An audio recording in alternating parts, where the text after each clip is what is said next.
Hey everybody, it is Colin, one half of Two Sides of the Pitch podcast. Jamie is at the hospital today doing hospital things. So everybody, send a good thought out for Jamie. But yeah, Jamie's doing good. Jamie's doing good, but everybody keep him in your thoughts, please. And I just wanted to say hey to everybody. First of all, today is World Mental Health Day. And that's not initially what I had planned on talking about today. I didn't realize that was today. It's easy to let the days get away from you a bit. Um, but I'm glad to know. I'm glad to have a chance to talk about it with you guys. And I'm glad to have somebody very special with me about to join. I did want to say if anybody would like to get involved in the show today, I have the link in the member section, but I will end up posting it in the chat at some point. Would love to get some involvement from just anybody who wants to talk at all. Mental health is a scary thing, something a lot of people like to talk about for good reason. I understand, but there's absolutely no reason not to. We need to be open and honest with each other and have people we can be open and honest with. It's really important in life. But anyway, guys, without further ado, let me bring in my lovely guest. You all know him as Roundtable Talk. I know him as Nick. What's up, buddy? Hey, bud. Sorry, I'm fixing something there. There we go. No, you're good. Fixing I my didn't mean name. to. I didn't mean to pull you up at the wrong Oh, time. Sorry about no, that. you're good. It was just still at on beer talk, so I forgot to switch it. Oh, snap. No, Oh you're yeah, good, man. You're yeah. good. Oh, I forgot to do this. Don't hate me. Guys, today's show, like all shows, sponsored by Alloy Collectors. The link is pinned into the chat, so it's easy for you to click. Check out their website. It's pretty neat. They've got lots of cool stuff.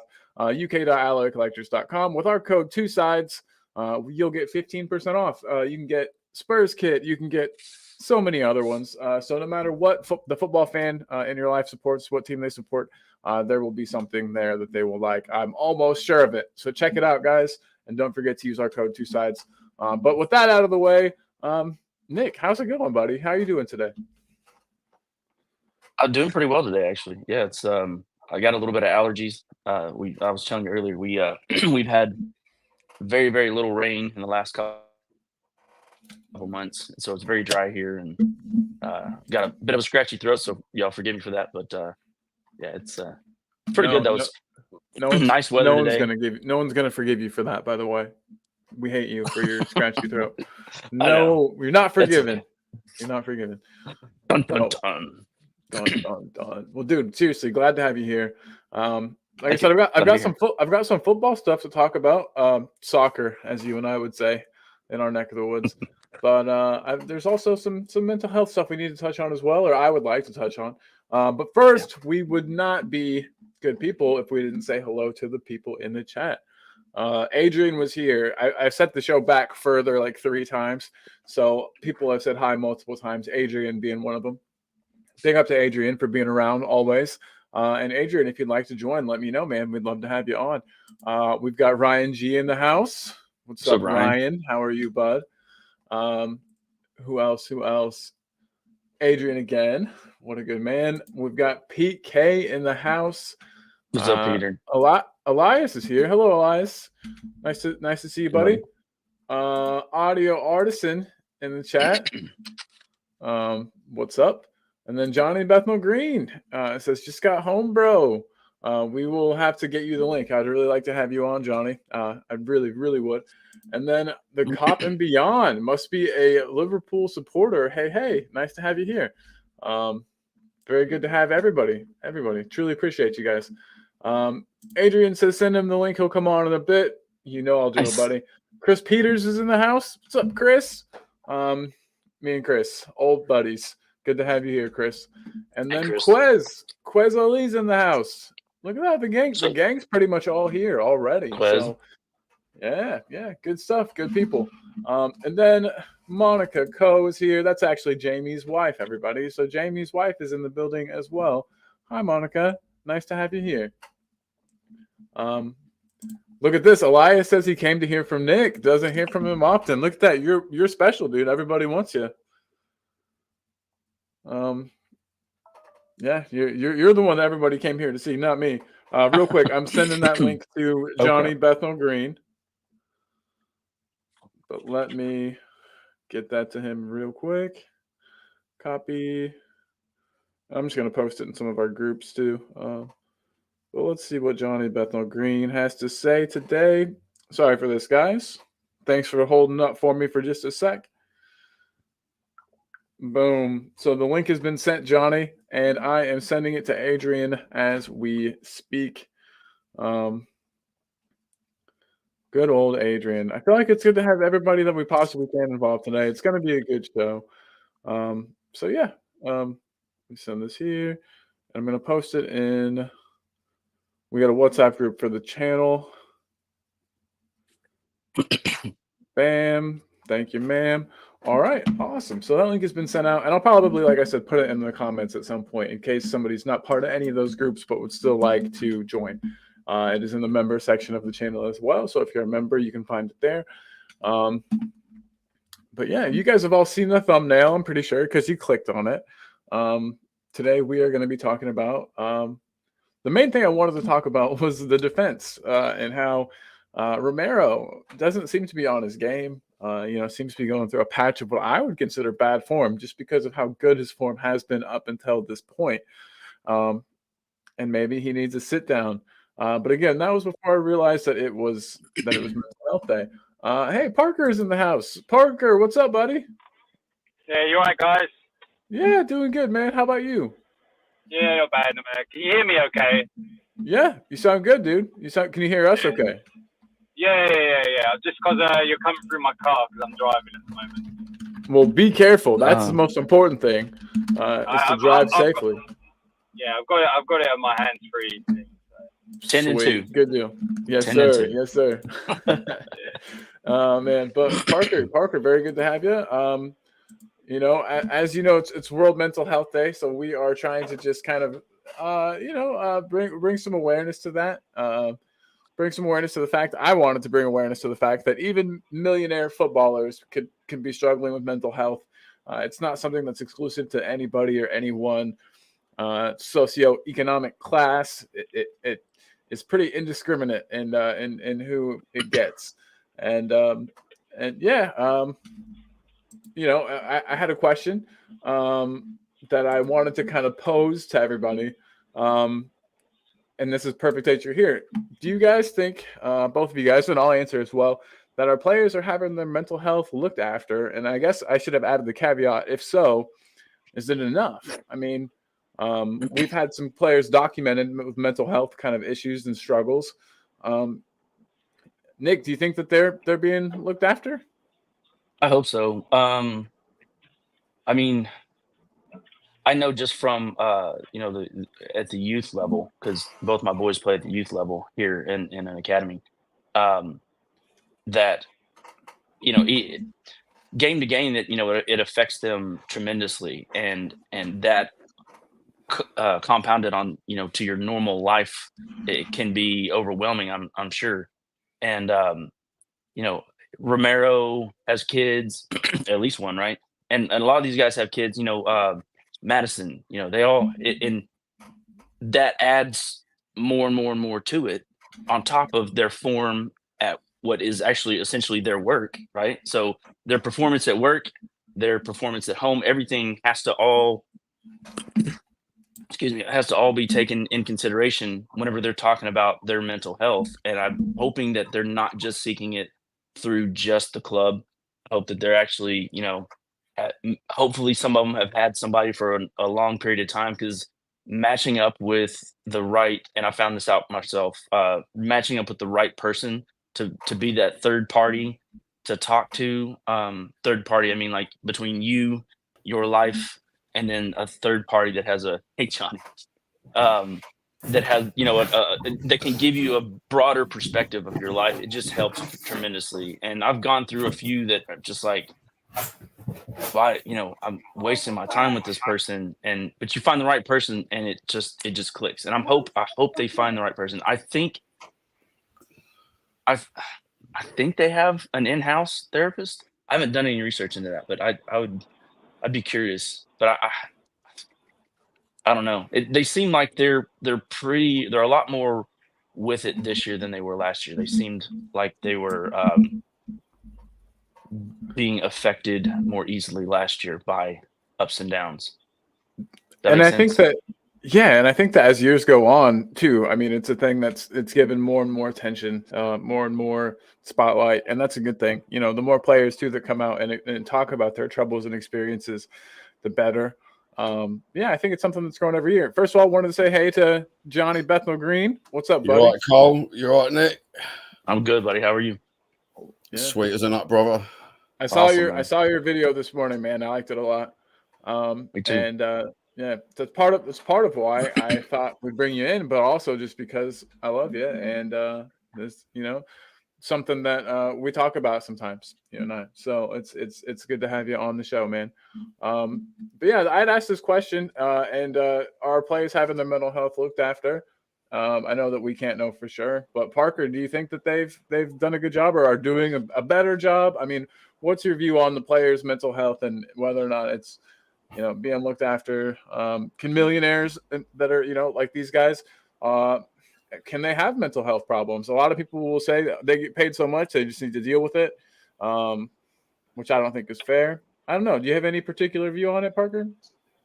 I think probably obviously the mental health problems that they could have will differ to what your everyday person will have. Obviously, money issues can be a massive factor for your everyday person, which can bring on loads of other factors, like with your relationship, with your family and your friends and stuff like that as well. But they've got to deal with more so just abuse, like verbal abuse from random strangers, whether it's online or literally in the stadium, or even if they go out to the shops or go and eat out. It could be from a rival fan or even from their own. And that must be quite weird. That's something that I don't think any of us will probably know how it feels. Especially, and also just your mental health. Someone just coming up to you and just wanting to take a photo with you, and or people just with their phones out filming you while you're walking out and about as if you're like a zoo animal. I mean, I'm not one of those people that will go up to a celebrity and take a selfie with them because I don't know them at the end of the day. I'm not saying you shouldn't do it to other people, because if people want to do it, then that's fine. But I mean, I only really take photos with people I know, and that are comfortable with me taking photos. I don't really understand the whole. I'm kind of like Roy Keane when it comes to that. Roy Keane used to have a very no-nonsense attitude to fans, especially when Man United fans come up to him saying, "Can I have a selfie with you?" He would say, "Why? I don't know you." Could you imagine Roy Keane's your hero, and the first time you get to see him and he says that to you? But whether the club are doing enough, I don't know. I don't think any of us truly know. The way I would say, as an example, that Brennan Johnson, for what he's gone through to the way he's bounced back form-wise, is incredible. Like, he looks like a completely different player. Whether that is also dependent on the opposition we've faced lately as well, where they've a lot of the teams have been attacking against us, so that's benefited him a lot. So, Definitely. But still, he's taking his chances, and he does look a lot stronger mentally as well. Like on the pitch, probably towards the end of last season, the beginning of this season, you see him on the pitch, and he looked like he was about to cry at times. Like a lot of the time. Yeah. Yeah, and that's like 5 minutes into the game, and I'm like, what's wrong with him? Like, there's something not right with him. Like, mentally, he doesn't look like he's in the game at all, and that's why a lot of people were saying I'd rather him come on as a sub, because from the beginning of a game he doesn't look mentally ready. So I don't know if it's not so much. I think probably the sports, they've definitely got a sports psychologist in the club in house, and that's something that's something I was gonna study myself when I was younger, and then I decided, do I really want to do that? And I decided against it. I was going to go to university to study it, but I tended not to do it. But it's something that has always been an interest, though, anyway, to me. I'm not sure. There's other players as well that I've got my concerns about in their mental state, such as Romero. Romero, I genuinely don't know what's going through his head at times, and I think with Brennan Johnson, you can kind of see it on the outside, and you can probably tell what's wrong with him. But Romero, I don't know. He's very questionable to me, and he's one player I've got my concerns about. Yeah, a player like him that he seems to bottle a lot of stuff up, and he's got a lot of intensity within him. And most of the people that I know that are like that don't open up to people about their true feelings, and it can that can really get you if you bottle it all up. It all has to come out at some point, and it's either going to come out in the form of you lashing out or doing something stupid, reckless, or addiction or this or that. And I hope that he specifically is one that's taking care of his mental health. Yeah, and that makes me wonder why. Because if other people can see it as well, that makes me wonder why he's picked as vice captain. Is it just purely because of his longevity at the club? Because a lot of the players here have not been here that long, because we've had the mass clear out now. But mentally, I don't think he's captain material. Just because he puts in a few strong challenges every now and then, there's something about him. I don't think he's captain material, and the fact that he was captain the other day, I believe it was him. It was him that was captain against Tyson, was it not? It was, yes, sir. Yep. I mean, he didn't have the best of games either, and that's where you want your captain to be mentally strong and bring the team through the tough times. That's why a lot of people at the moment are speaking about the leadership at the club. I don't think Son is really is someone to really grab us either and get the players to go, come on, let's get the fuck on with this game. And Madison at times he can be, but and then at other times he just goes missing on the pitch. So how can you not so much respect the player, but how can you follow orders from someone who goes missing on the pitch himself? So for sure, it's quite tough at the moment with the club, and I don't know what you guys think about it. The three, I'm thinking of it like a three-headed monster, where you have they all balance each other out. You have Sonny, who is gonna put his arm around you and rein you in and be like, it's all right, brother, like we got this. And you have Romero, who is a Spanish speaker, can relate to a lot of the other players in their native language, and but also likes to crack heads. Is very much a Roy Keane, no nonsense, is gonna stick up for you. And then you have Madison, who is just the good old boy, just the English, the homegrown good old boy that's that can relate to a lot of people as well. That was my theory on the whole thing, why those three specifically were chosen. Plus, I like the fact that Vicario's been brought in because he adds another dimension to that. But because we don't have a player on the squad that has all those attributes in one person. Does that make sense? So I feel like that's probably why the three of them have been sharing the load. That's not a bad idea. That's not a bad thought. Do you think so? First of all, Robbo, what's up, big dog? How are you doing, my man? Oh, good. Thank you, guys. How are we all doing? Doing good, man. Happy thanks, mate. Happy World Mental Health Day to you, brother. Absolutely. Hope we're all doing well and we're looking after each other. That's the main thing. Absolutely, 100%, 100%. Today, I wasn't even going to talk about it because I honestly didn't remember that it was today, and then I did, and then I was like, oh no, we gotta touch on this. This is something pretty close to my heart, as somebody who kind of suffers a bit with their mental health at times, and I'm sure that we all do. Everybody does. You know, it's nothing. It's something that unfortunately afflicts almost all people. You know, I don't think there's anybody who has never had a time when their mental health wasn't down, or where they weren't feeling something. And so yeah, I just wanted to bring everybody in. Johnny, first of all, I saw your video earlier today, and I liked it a lot. Great video. Yeah, great video for sure.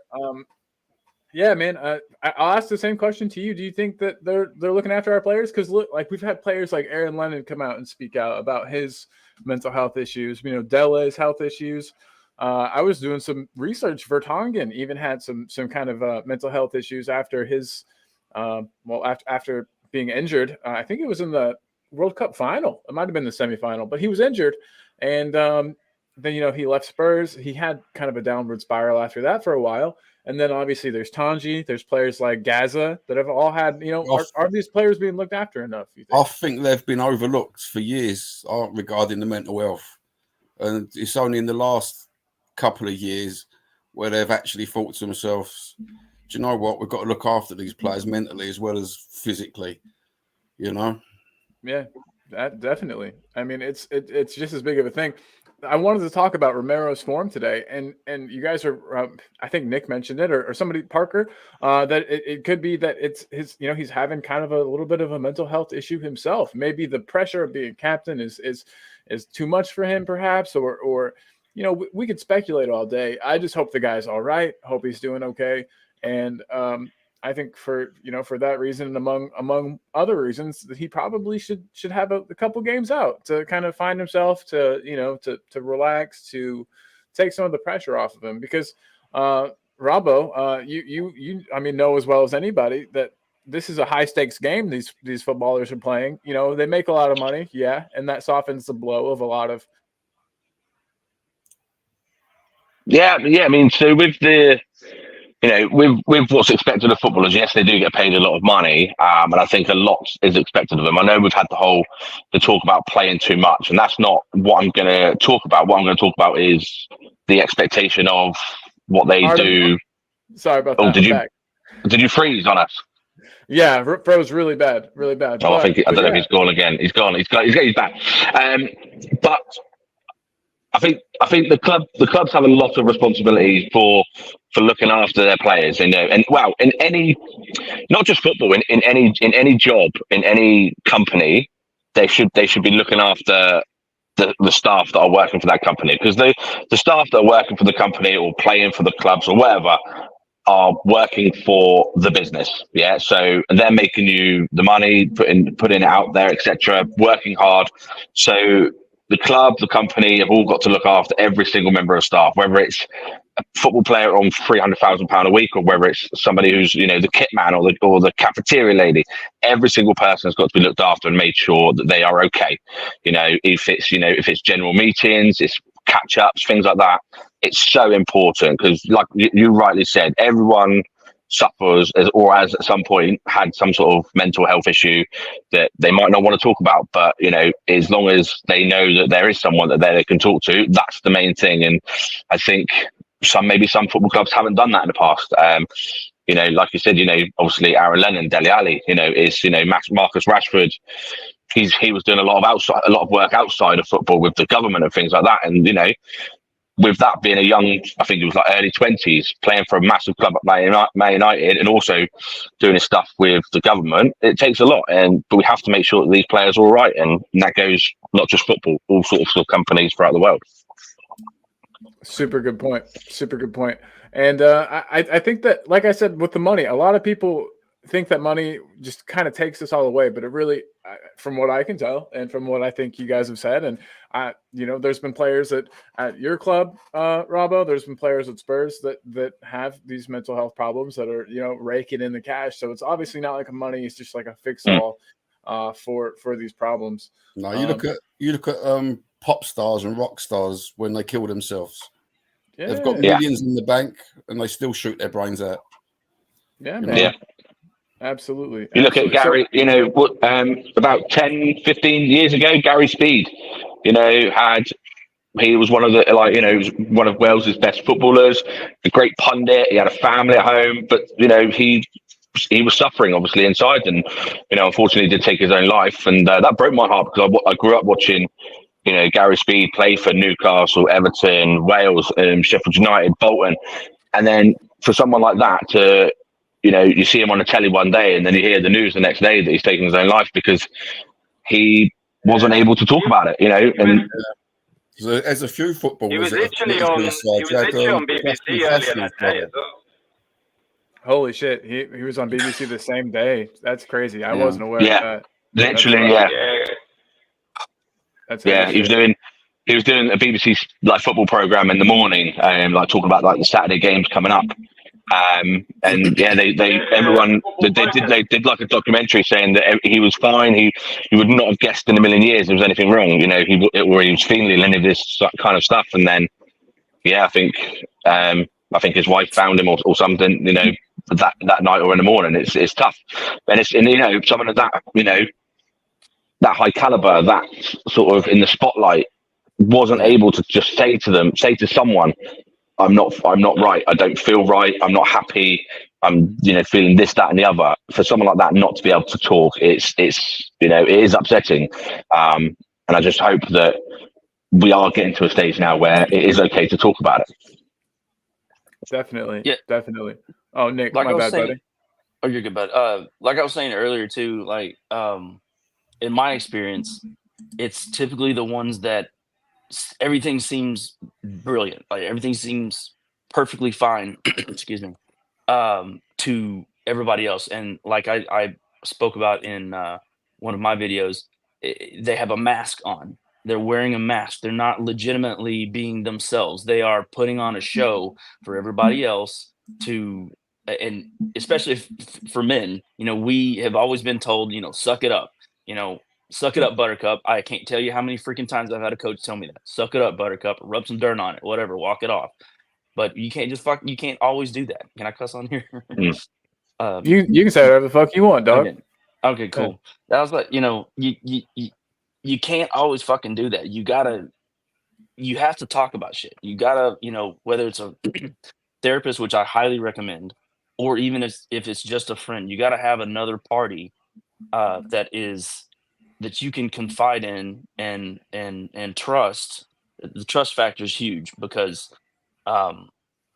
you know, you're not always going to say everything to everybody because, you know, it's your own personal self that you're sharing with somebody else, and that can be scary. It can absolutely be scary. And like I said, I've had a hard time finding the right therapist multiple times, and I have one now that is just great. Like she's awesome, and Good on you, man.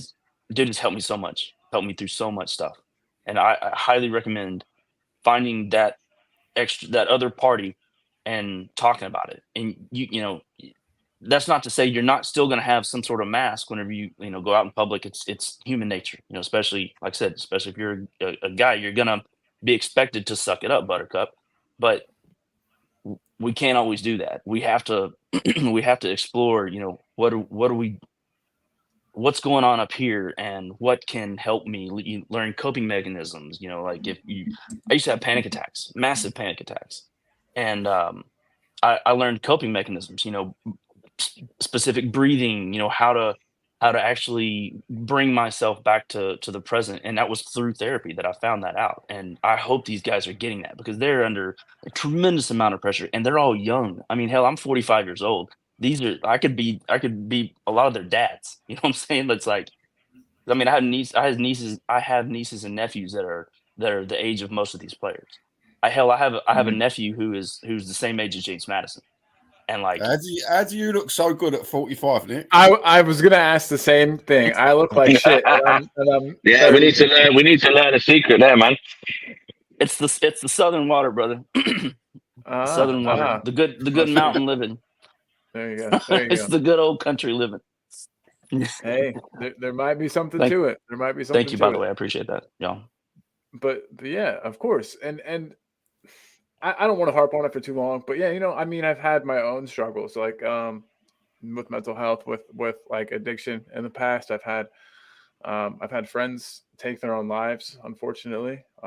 Two of like my closest friends, and so this type of stuff means a lot, like to me. I I have here some stuff I gathered right before the show, and I'm not sure how current all this is, but there's some crisis support lines I've got that I'll put up throughout the show for mental health for different countries. I've got some United States based ones. I found this one for the UK. You guys will have to let me know if that number looks like an actual number because I can't tell.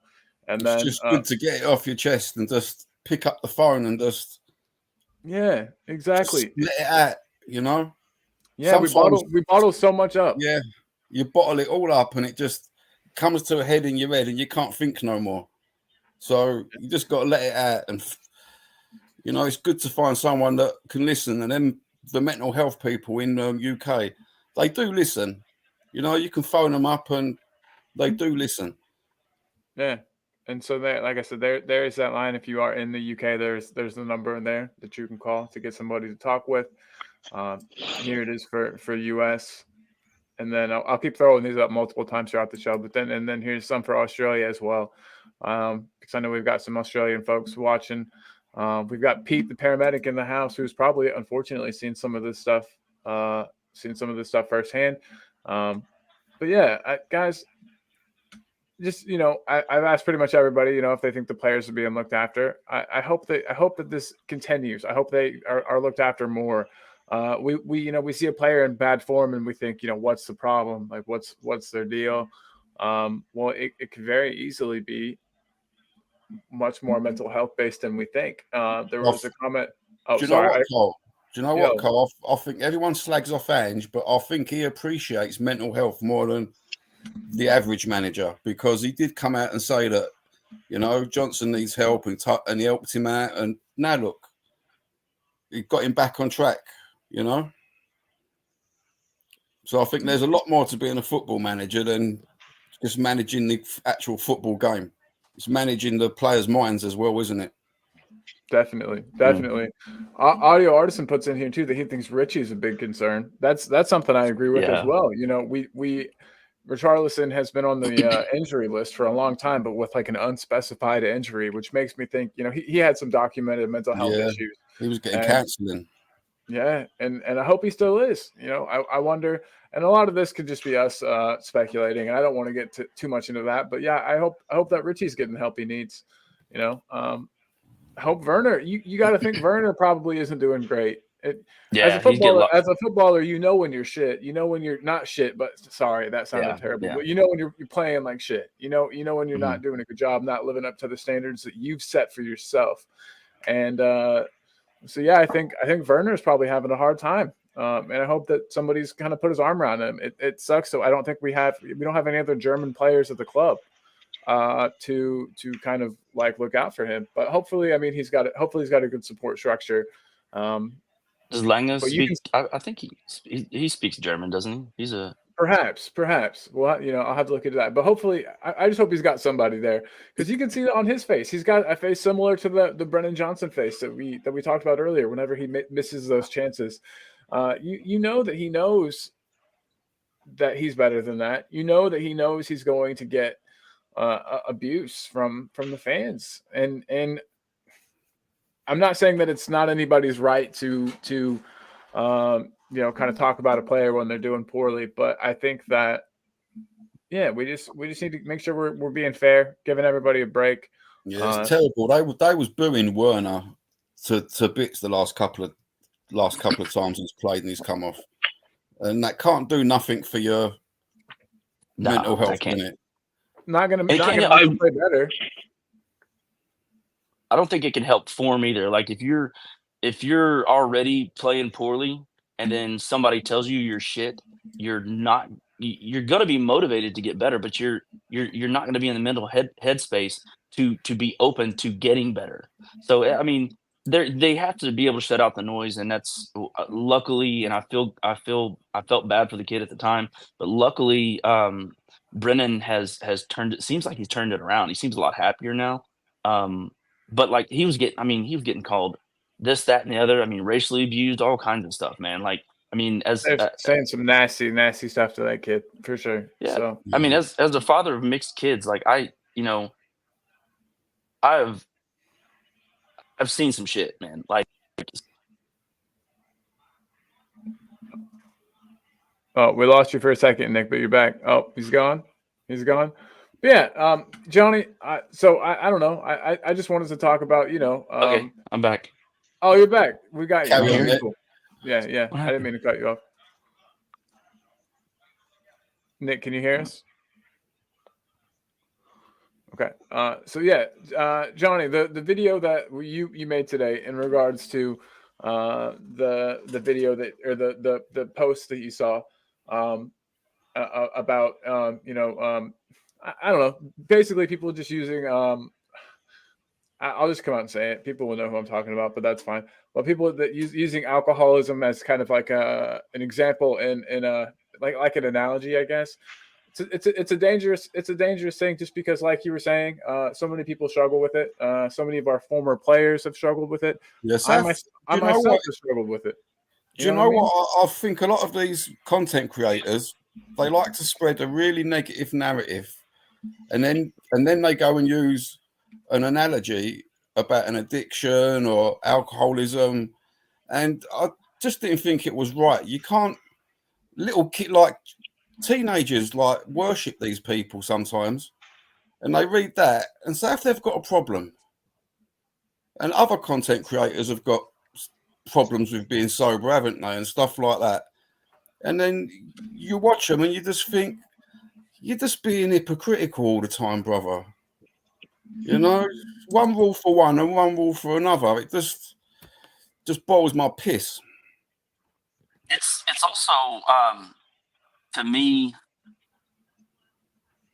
for me at least, it has helped to openly talk about it with more than just my therapist as well. Like, openly talk about my struggles with with alcohol, which was a big thing, and figuring out what it was related to, and yeah, at times I'd be like, well, this, that guy's a crackhead, this or that, saying some real derogatory shit about other people, and I'm like, and at the same time in the back of my mind I'm like, well, you're kind of doing the same thing. And it's difficult, man. Like, part of human nature, to me, I feel like part of human nature is a bit hypocritical. But like, if what has helped me, and there again, I've said this on my streams, or on my show a lot of times, I'm not a therapist, but I can share my own personal what I've learned.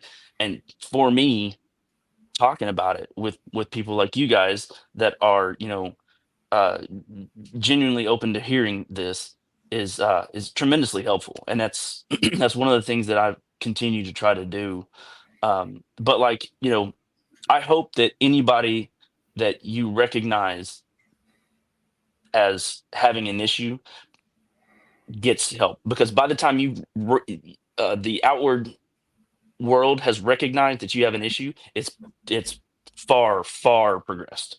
So like, if you could, because most of the time you keep the shit to yourself, and then if somebody else recognizes it, but at that point it's already overflowing from you and projecting out to everybody else. So then it's a massive issue at that point. Yeah, you were talking about the masks that you wear, and how Yeah. you pretend like everything's going great because that's sort of how the world makes you feel like you have to be. And you were talking about alcohol problems. I myself have had struggles with alcohol for like ever since I was like 15. And not a great thing, but I've been doing pretty good. Had a little slip up last weekend, so just to let everybody know too, if you're recovering or if you're like doing better, it's still possible to have slip ups. That's part of the process. Colin, I had slip ups for 30 years. Yeah, man. Every day for 30 years, I've been having slip ups. It's only the last year that I've been had the mind to get sober. I was chemical dependent and everything. Yeah, you know, but it's no big deal.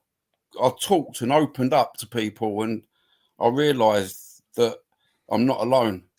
You know, I've got my friends. I've got you, Cole, that I can talk to on the phone. You know, You got me too, brother. If you need me, it helps me a million times.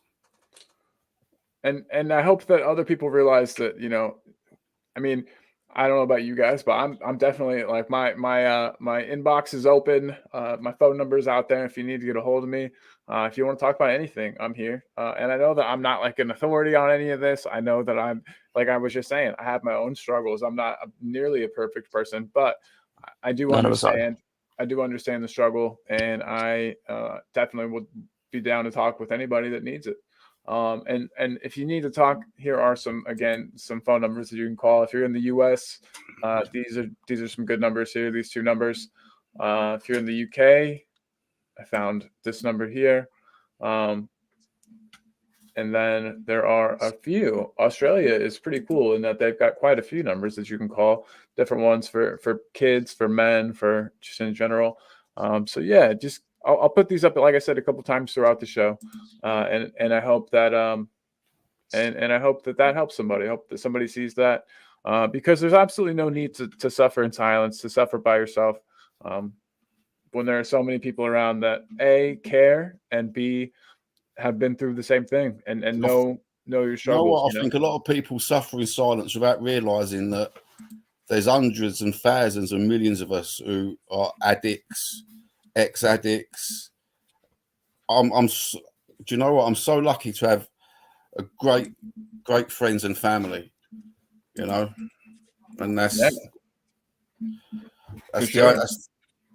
the only thing that I live for now, is just my family and the few friends that I've got, really.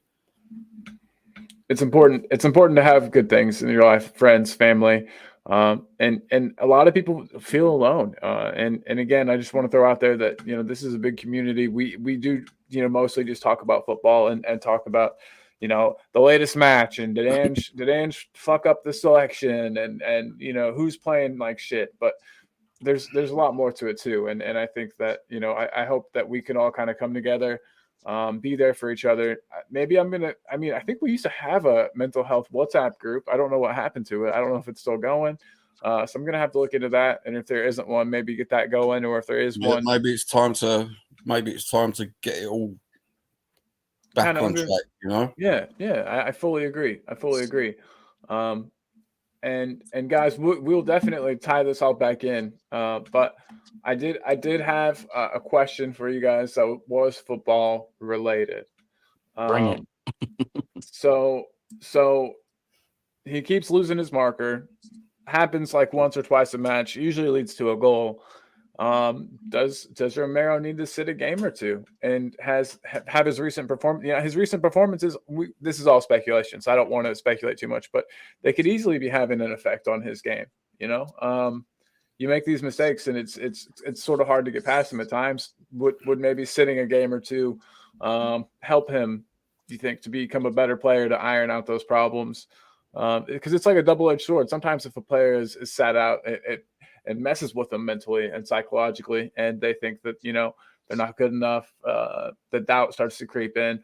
So it's like a balance that you got to find. But yeah, in you guys' opinion, do you think that we should play the Dragon in place of Romero for at least a match, maybe more? Yeah, it'd be nice to give him a rest, just so Romero can just get that passion back and think, do you know what, I'm going to fight for this place in the team now. Look at this comment from Ryan G. I bet he plays well for Argentina tonight, and maybe that's because, and maybe that's because he feels more comfy there. He's got his countrymen, he's got his friends, people that he's probably played with since he was on the youth. You know what I mean, at the youth levels. So, also he gets to play a more free role for Argentina, because most of the time they're the favourites to win the game, whatever game they're playing. He's playing with a lot better players in that team. He has a lot more freedom to do what he wants to do. Bang on there. At Spurs, he's relied upon a lot, and he has been for a few years now. And I don't think he likes it, to be honest. And I personally think, I think personally his head's been turned a bit by Real Madrid. yeah, good point. The links. Normally, when Real Madrid are interested, what they do, they put the few little feeders out a year before, maybe 2 years before, and then they make their move the following year. And they've done that to several of our players already. And I wouldn't be Van de Ven is surprised. the latest. I missed that. What happened? Oh, they've just got some concrete interest in Mickey Van de Ven that's been leaked to the press. Madrid? So, yeah. Oh God. I can't see him going anytime soon. But Romero, I definitely can see him going because listen, like the players he gets to play with at Argentina, they're all winning things for their clubs, and then he's winning stuff as well for his country.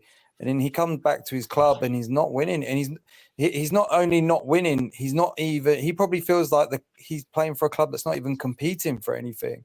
So I'm not being funny. I obviously don't like downplaying my own club, but he probably feels like he deserves better and needs to go somewhere else. And if he plays for Real Madrid, he'll basically be playing for Argentina, because he'll have that free role again in La Liga, and he can play more like how he wants to play.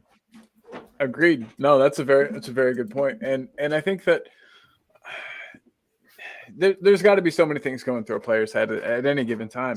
You know, I hate that people act like since they're millionaires, since they, are getting paid all this money that they shouldn't be able to, they shouldn't be allowed to have mental health problems.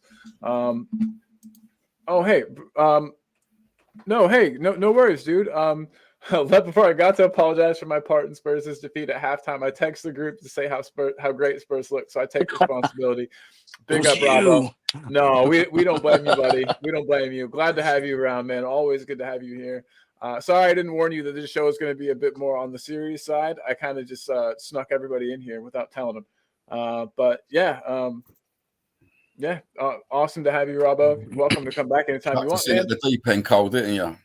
I did. I really did. Deep end. But that's okay. It's important stuff, and I'm glad I've got people that I like and trust and can talk to about this. But yeah, Romero, I think definitely needs a break. In my opinion, I think he could use to sit out a match or two and just get his head straight. He's been playing a lot of football. He looked plain fucking bored, didn't he? The last couple of games. Yeah. He just mailing it in. I think that's why he comes out so far with the ball. I think that's why he, takes his time on the ball, tries to kind of dictate things, because he's probably like we were saying, like Parker was saying, kind of frustrated. Yeah, he's playing like everyone in that Ange system seems to play like robots lately, don't they? They have got to be in that certain space. Yeah. And sometimes that won't work. You can't do that in this style of football. You have to be able to think on your feet and be literally think on your feet and be creative and he has been the cornerstone of the build out. Obviously he's going to be the cornerstone. He's center back, but the cornerstone of the build out on purpose, because he typically makes great decisions on where to move the ball, because he sees the whole pitch in front of him. He sees where everybody is, and he had been making fantastic decisions, but I feel like he's just I feel like he's mailing it in lately. Like there's something, maybe you're right. Maybe he's feeling like there's less ambition than what he wants at the club. However, I mean you wouldn't know that talking to Ange. I mean, Ange gets criticized for how boastful and how positive he is about, he wants to win, and he's always, which is a fact, he's always won in his second year and won something in his second year.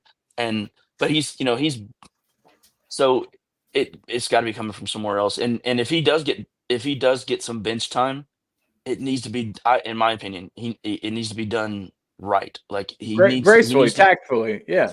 He needs to be sat down like, here's what's going on. We need to do this. We need to improve. Like the communication needs to be there, so that he knows. Don't just chuck him on the bench and say. Well, the thing is, he probably will be. There's a high chance he will be dropped for the next game, because I think Argentina play Thursday night next week. before this. So I think Something too Spurs play soon? on Saturday.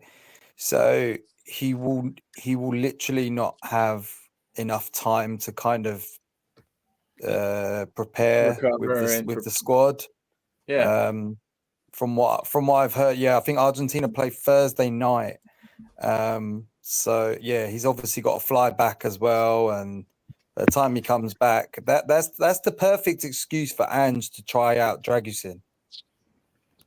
And I mean for Dragusin as well. He had, we were lucky enough to have his brother on the channel. We talked about that. His dream's always been to play in the Premier League. That when Bayern came calling, he didn't even really think about it because Spurs and in the Premier League is where he wanted to be. And the fact that he hasn't gotten much game time yet is probably weighing pretty hard on him. So yeah, for everybody's sake, I hope that Romero gets the little break he needs. I hope that Dragusin gets some game time, gets to do what he loves doing. He's put his life and stuff into football, and I think he deserves some time out on the pitch. But Adrian is here, guys. What's up, Adrian? How are you, buddy? I'm fine. I don't know what you've been talking about because I've had to, You're good. Thanks for being here. And you're in the robe as usual. I wish I had one. It's kind of chilly up here today. I'm at my office area is in the attic, and so I'm kind of cold. But I was gonna say, we're talking. It's World Mental Health Day, Adrian. So we're discussing mental health and how some of our players in the past, just to name a few, Aaron Lennon, Dele Ali, Jan Vertonghen, even Tanji Ndombele. And then you go further back. You've got players, Gaza is a very well documented case of a player that's got, had some mental health issues. I just wondered, first of all, I asked everybody and I haven't got to ask you, do you think that we're doing a good job looking after our players? Do you think footballers are looked after, with their mental health? Well, there's more than enough money in the game that clubs get to make sure that they employ people, to guide players, If they've got issues like this, it should be all things, that are out there now on the social media. As an employer now, it is a bit of a minefield for you because you do seem to have to provide for everything, But mental health's a delicate issue, isn't it? I mean, like, how do we approach it as laymen and even talk about it? For sure. I feel kind of bad even talking about this, guys, because it's not my business. You know what I mean? But if you haven't experienced it, before. Back in the day when I was younger, people just basically everything, just get on with it. You know what I mean? Back in my day, and people didn't want to talk about it because they were a bit like, with it. You know what I mean? That's what they were like. They were like, didn't want to know because they weren't comfortable with the subject. But that wasn't the only subjects they weren't comfortable with. So, yeah, but now there's a lot more help. Basically, I think with most people, it's like just keep them. They found actually in studies, I remember reading it once, that in group therapy sessions at hospitals and things like that, when they've probably got people under psychiatric care with a lot worse mental health issues than some that struggle to cope in everyday life that aren't institutionalized, they found that getting them to read books, novels, was very therapeutic because it took their mind into another world. Yeah. So I think reading is a good thing. Most people might think they might not think about. I read loads of books, but they might not think of picking up a book, but apparently it's very good. And obviously, if you're active, your mind's on something else. True.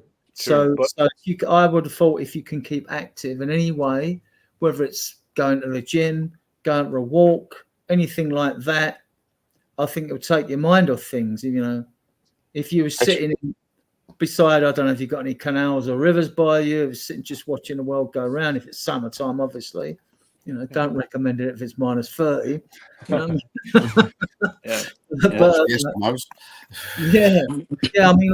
Yeah. That's a good point actually, because it's like my stepson, he said to me, we was in the car the other day, and he said, "What's that man just sitting on the wall doing nothing?" I said, when I was your age, that's what everyone did. Like now, everyone. I find it I try to if I'm just in a room just waiting for something, I try not to use my phone as much anymore. Sometimes It just becomes, because when you think about it, it just becomes a habit. It just becomes like a nervous habit where you just kind of, my mind's not occupied. I need to quickly go to my pocket and get my phone out because I'm not doing anything. Children panic if they haven't got a mobile phone now. Oh my God, they panic so much. The anxiety they have nowadays from their phones is crazy. I can even speak. I'm not a youngin. I'm 33, but I'm the same way, kind of, even with my phone. Like I was showing you guys, it's right here next to me. I keep it there. And unfortunately, we live in a world where you have to be able to be reached 24/7. It seems like, that's one negative thing I think that phones have done. You used to be able to kind of check out and be unavailable, and that was okay. People would call your house, they'd get your answering machine. They'd realize you weren't home. They'd leave you a message. You'd call them back when you wanted, when you could, when you felt like you needed to. Nowadays, if you don't answer a text right away or a call right away, people are angry with you. You're in trouble. It's a big deal. Yeah, and I think that is probably one huge stressor on not just footballers but everybody in the whole world. I mean, food's another thing as well, because food can be mood enhancing. I mean, as well as it can also have negative effects as well. I mean, years and years ago, they did studies in American prisons. I don't know if you've been in prison at all, Colin, but I mean, never, nope, not thankfully. I've done a weekend in there. I've done a weekend in there when I was younger. Not today. We put that down to growing pains. We all make mistakes when we're younger.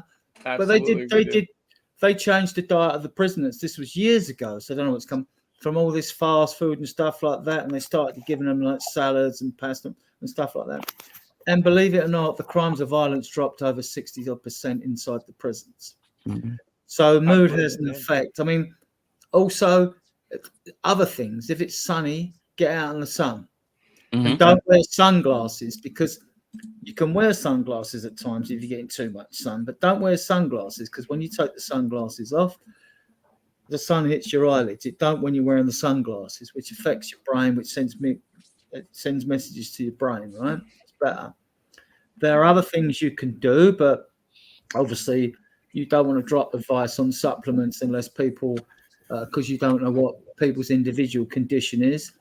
Right. But yeah. They've zinc to a load of people that suffered from schizophrenia and things like that, right? And they didn't urinate it out. So they knew that people with mental health conditions or schizophrenia, there's various forms of schizophrenia, obviously. So, but they need more zinc. It's like, what's good for the brain. We know fish is good for the brain. So, cod liver oil is good for the brain. So zinc and cod liver oil are good as a supplement. But it's like anything. Supplements are useless if you aren't on a good diet. If you just take supplements and expect things to happen, that's no good. You want to be on the fresh veg and fruit diet, basically, with clean meat, lean meat, chicken, stuff like that. But if you're on a crap diet, don't waste your money on supplements, because then you're not going to get the full benefit. You need to. Has to all be done in conjunction. It's just things, but yeah, I mean, like, obviously I'm no expert on mental health. You know what I mean? I might go do Lally one day myself, but I mean, like, I'm probably should be at my age anyway. But I mean, but I seem to be holding it together. But I eat quite healthily, and I do take supplements. So. And I hope that you've got, and I'm sure that you've got people to talk to if you're feeling bad, or if you're not, doing super well. I bet you got people in your life to talk to, and I hope everybody does. Daniel saying it's about time I give Ryan G promotion and mod status. It is. I'm gonna get that done today. I'm not a Wolves fan. Fuck him. No, he's good people. He's good people. He's a secret Spurs fan. I saw up here, real quick, Audio Artisan said that Scarlett's been moved to the England U21s from the U20s. I saw that. So that's a good thing for him. We've got to worry about these young players as well. Is he 19? I think he's 20 now. Yeah, I think he might be 20 now. He was a real up and coming. I mean, he's a good player. He got the fifth goal, and he got the fifth goal, didn't he? When against Shakhtar Donetsk, when Kane scored 4 in his last game for us, when he turned into a lovely finish. It was a lovely finish.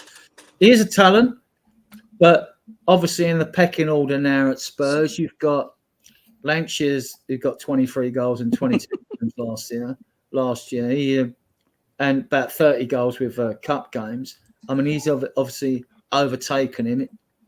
Like he's more on Ange's list, So he's just one of many youth players that I think have they've been put on very bad loans. Like this club really, the Tottenham, what they need to do with their youth players, they really need to sort out their loan policy because they have been sending the wrong players to the wrong clubs. And you've got players like Troy Parrott, who is now banging goals in the Eredivisie. You've had things like, but Troy Parrott, like he was sent out on so many bad loans before, and even Harry Kane was as well when he was younger. He was sent out on really bad loans, and I was saying, because one of my mates, I've even got text message proof, because I always liked Harry Kane. For my mate, I always rip my mate for this because he said he'll never work out at the club, and I've got the message, and I said, trust me, he has got the talent. He just needs the opportunity, and it's the same for Scarlett as well. Like, I like Scarlett as well, and it's certain clubs when they send some of these players to them, it's like who is it that we used to have as well? Clark. What was his first name? Jack Clark. Jack Clark. Yeah. Like he's doing well at Sunderland now, but when we first sent him out on loan there, literally a month later they sacked their manager. So how do you not know that is about to happen? Why would you think that's a good loan opportunity to send the player out there? And he had no chance of coming back to the club after that, because he went there and he struggled at first because the team Sunderland was in turmoil. And this is really this is one thing I don't think the club are very good at, is handling our youth players. It's changed now. It's got a bit better from the last season. And that, I mean, even last season, you can't legislate what happened with Ashley Phillips and Divine at Plymouth because they sacked the manager halfway through. Ashley Phillips kept getting game time, but Divine wasn't in the new guys' plan, so he's lost half a year of his development. Otherwise, he'd be up there with Donnelly and Mikey Moore and all that because he's such a talent. He's such a huge talent, But I agree with you on that. What? Go on. So yeah, sorry, just with the comments. Yeah, sorry, I forgot about that. He's at Ipswich now. So I honestly didn't know. I didn't know. Yeah, Jack Clark, I completely forgot that he was. That's what I'm saying. Like he has the talent to be a Premier League player. It's just that the club, the way they were dealing with him, and the way they dealt with Troy Parrott, and the way they're dealing with Dane Scarlett at the moment, I don't think it's good enough. And they built these a lot of young players so high in the past. And tell them they're so good and that they're the next big thing. And then you got Elogi Velez at Sevilla. Actually, Brian Gill smashing it at Girona. I mean, what they've done with George Brian Abbott's Hill. doing well at Notts County. Yeah, George Abbott's doing well at Notts County. You've got Josh Keeley, who's an exciting goalkeeper, and I like Donnelly. He's got a fantastic forward defence bit in Plarston. They're both at Orient. George Abbott was captain of the under-18s, moved into the under-21s. He plays as a DM or a centre-back and all that. So he's doing well there. I mean, but I agree with you. I've said for ages that you should have some incentive scheme with these clubs. I don't know how these deals are worked. I don't know regards payments and all that. We know with more senior payments, if we want to go and get someone from Barcelona, they'd probably want a £3 million payment and us to pay his wages or something like that. With the younger players, it's obviously a different sort of deal. But there should be some incentive. If they're paying his wages or whatever, then we should have some sort of deal in place. Well, look, every time he plays 90 minutes, we'll pay his wages. Or every time he plays half a game, we'll pay half his wages. Or something like that. I mean, there's better brains out there than mine to think of a solution. But these clubs have got to be incentivised. And you've got to have be able to bring them back deal. if we're not happy after 3 months, or like January is usually a cut-off point for people when the new transfer window comes in, that's when you decide to recall the players. I mean, you know, Scarlett's a very good player, and a lot of fans out there. No, he's rubbish, you know, because the thing about guys, how many fans out there actually? I watch nearly every under 21 game on Spurs play. You know what I mean? I watch the under 18s. I'd rather watch the under 21s than watch a Premier League game because I'm fully Spurs in, right? Because that's so I get to look at some of these. It's hard to judge whether they're going to make the grade even if they look good at that level because it's not competitive enough, you know. There's also there's no substitute for regular playing time. I mean, that you can be on the training pitch all day, every day, but until you get into that game flow, you know, anybody that's ever played or been around any kind of, you know, activity, whether it's, you know, musician or whatever, and until you do the actual, until you're like you're there in an actual game and getting in the flow over and over and over and over again, you're not going to get better at that aspect. Like you can get better at footwork, foot skills all day, but until you get in the game and have to make those decisions, it's just not, it changes. Things change dramatically. Yeah, it's match sharpness and speed of thought, isn't it? Right. I mean, that's what it is. I mean, you won't going to get match sharpness on a training field. You may look hot and you might get picked to start a game, but you know, you have to see where it goes, you know. But you can see it in some players come on. I was just going to say, it's like the only decent loan I probably say the club have done in the last few years is probably Oliver Skipp to Norwich. And as soon as he went there, I went, that is a good loan because they were favourites to come back up and he will dominate the midfield in that league.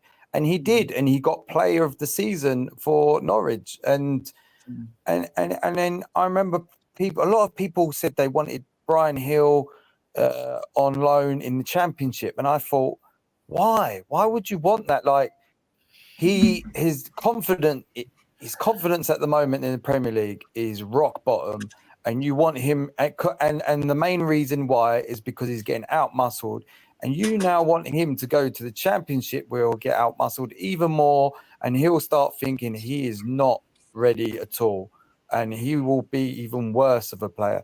And I was one of the ones that said Spain is the place for him to go back to, so he can play the way he wants to play. And that Brian Hill loan going where he's playing now, I mean, Girona is perfect for him. Like I personally think he should just play in Spain anyway. I don't think the Premier League is quite right for him. And he looks like he's enjoying his football there as well. I never at one point did I see him at Spurs enjoying his football. There's certain players like that's one thing with the mental health. Like they really need to start thinking about loans and what this will do for the player, because if you send a player out on several bad loans, before they know it, they are not valuable at all when it comes to a transfer. And all of a sudden they're playing, they could be in their mid-20s playing in League One and then maybe get an injury in League One and then they all of a sudden find themselves in League Two and further down. Yeah. And then before you know it, career's over. You know, before you know it, your whole career's down the toilet. But anyway, Johnny, you said that you've got to go soon. And I appreciate you coming on, man. Again, this was kind of a thrown together thing, but I just thought it's important to talk about. It's important to let people know that you can talk about it, that, you know, even as grown men, all struggle and have problems. And so thank you. I appreciate you more than you know for coming on today. I think people need to wear their heart on their sleeve a bit more and ask for help. It's not Coach, the other issue, as it being such a business, as we all know with Levy, is the fact that if you get a player come out like Dele Alli or Richarlison, come out and say they've had a mental health issue, that to me, I mean, I could be wrong in my thinking, other clubs are going to think, I don't want to go near that player with a barge pole because it's like it might become my problem, and we aren't really geared for it because we're not experienced enough to deal with these things, and most clubs won't be, and therefore you may find that no one wants your player. They might like him. It was a bit last. We ummed and ahed over getting Tony in for different reasons.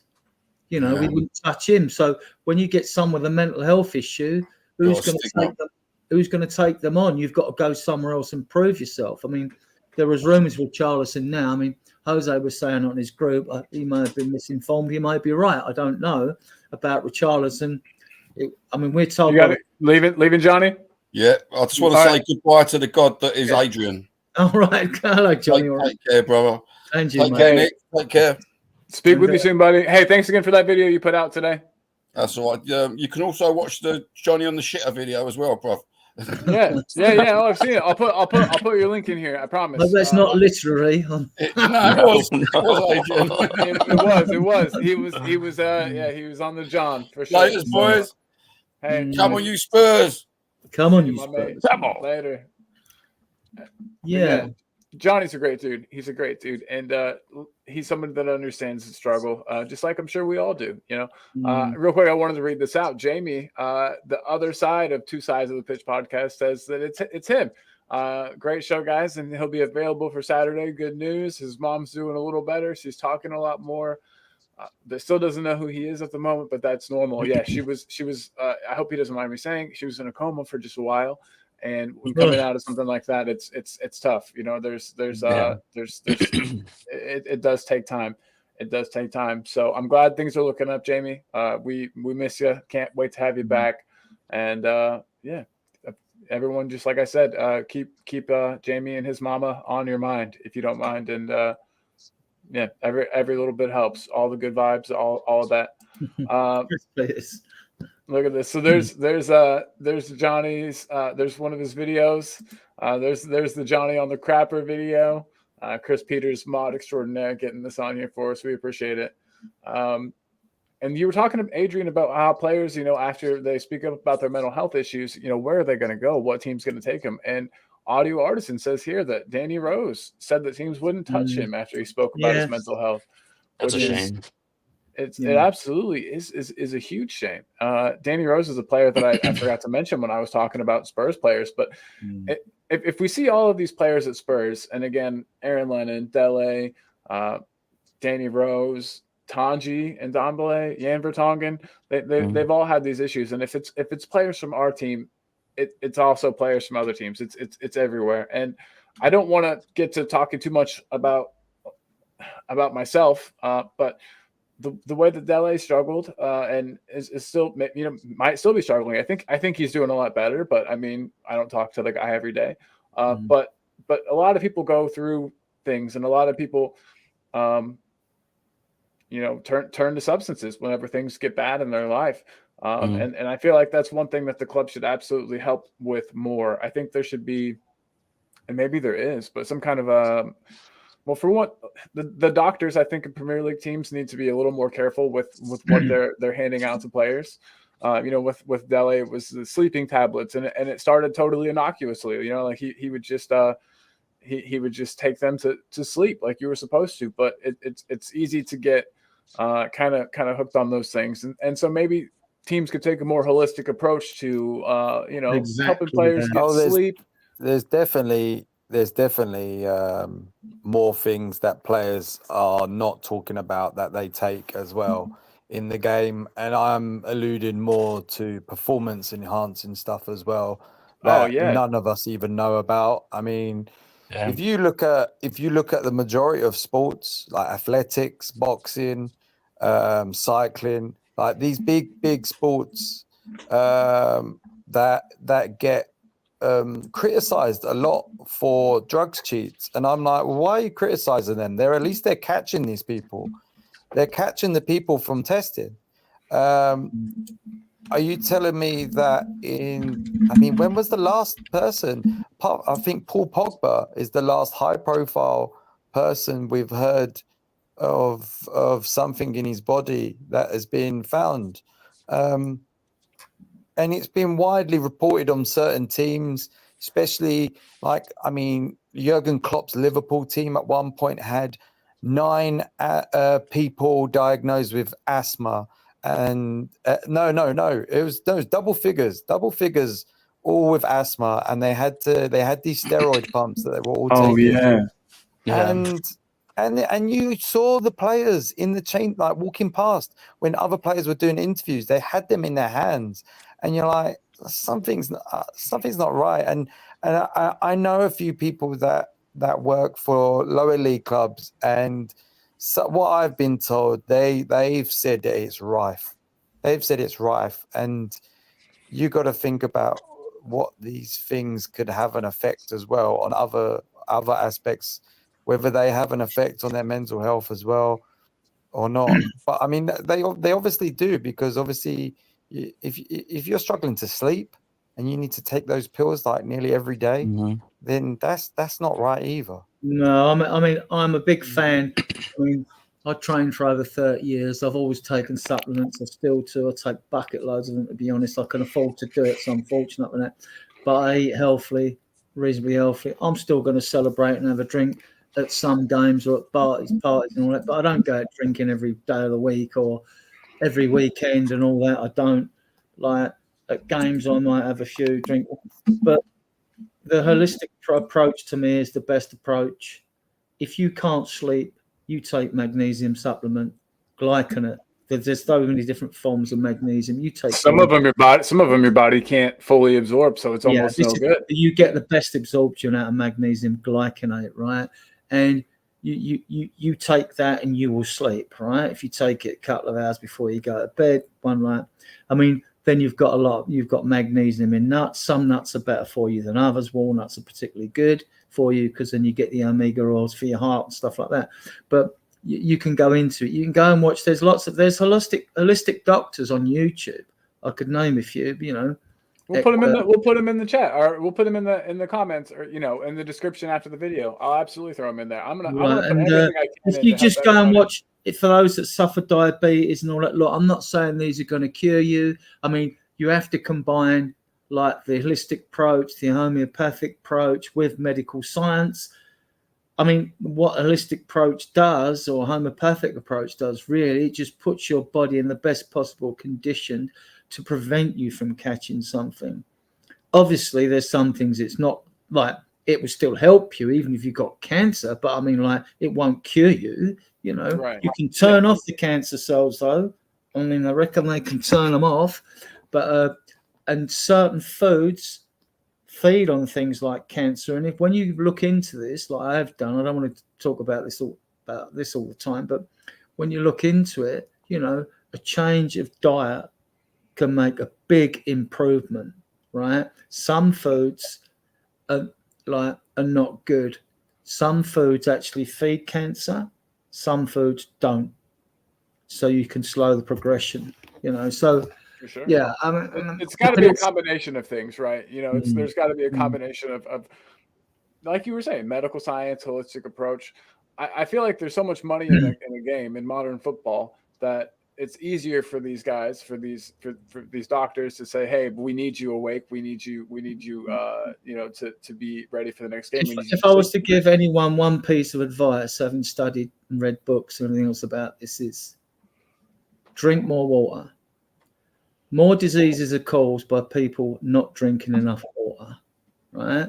Now, by that, and I don't mean just drink water on itself, because it's all right drinking your 2.5 liters of water a day, but is it getting into each? You've got trillions of cells. Is it getting into your cells, right?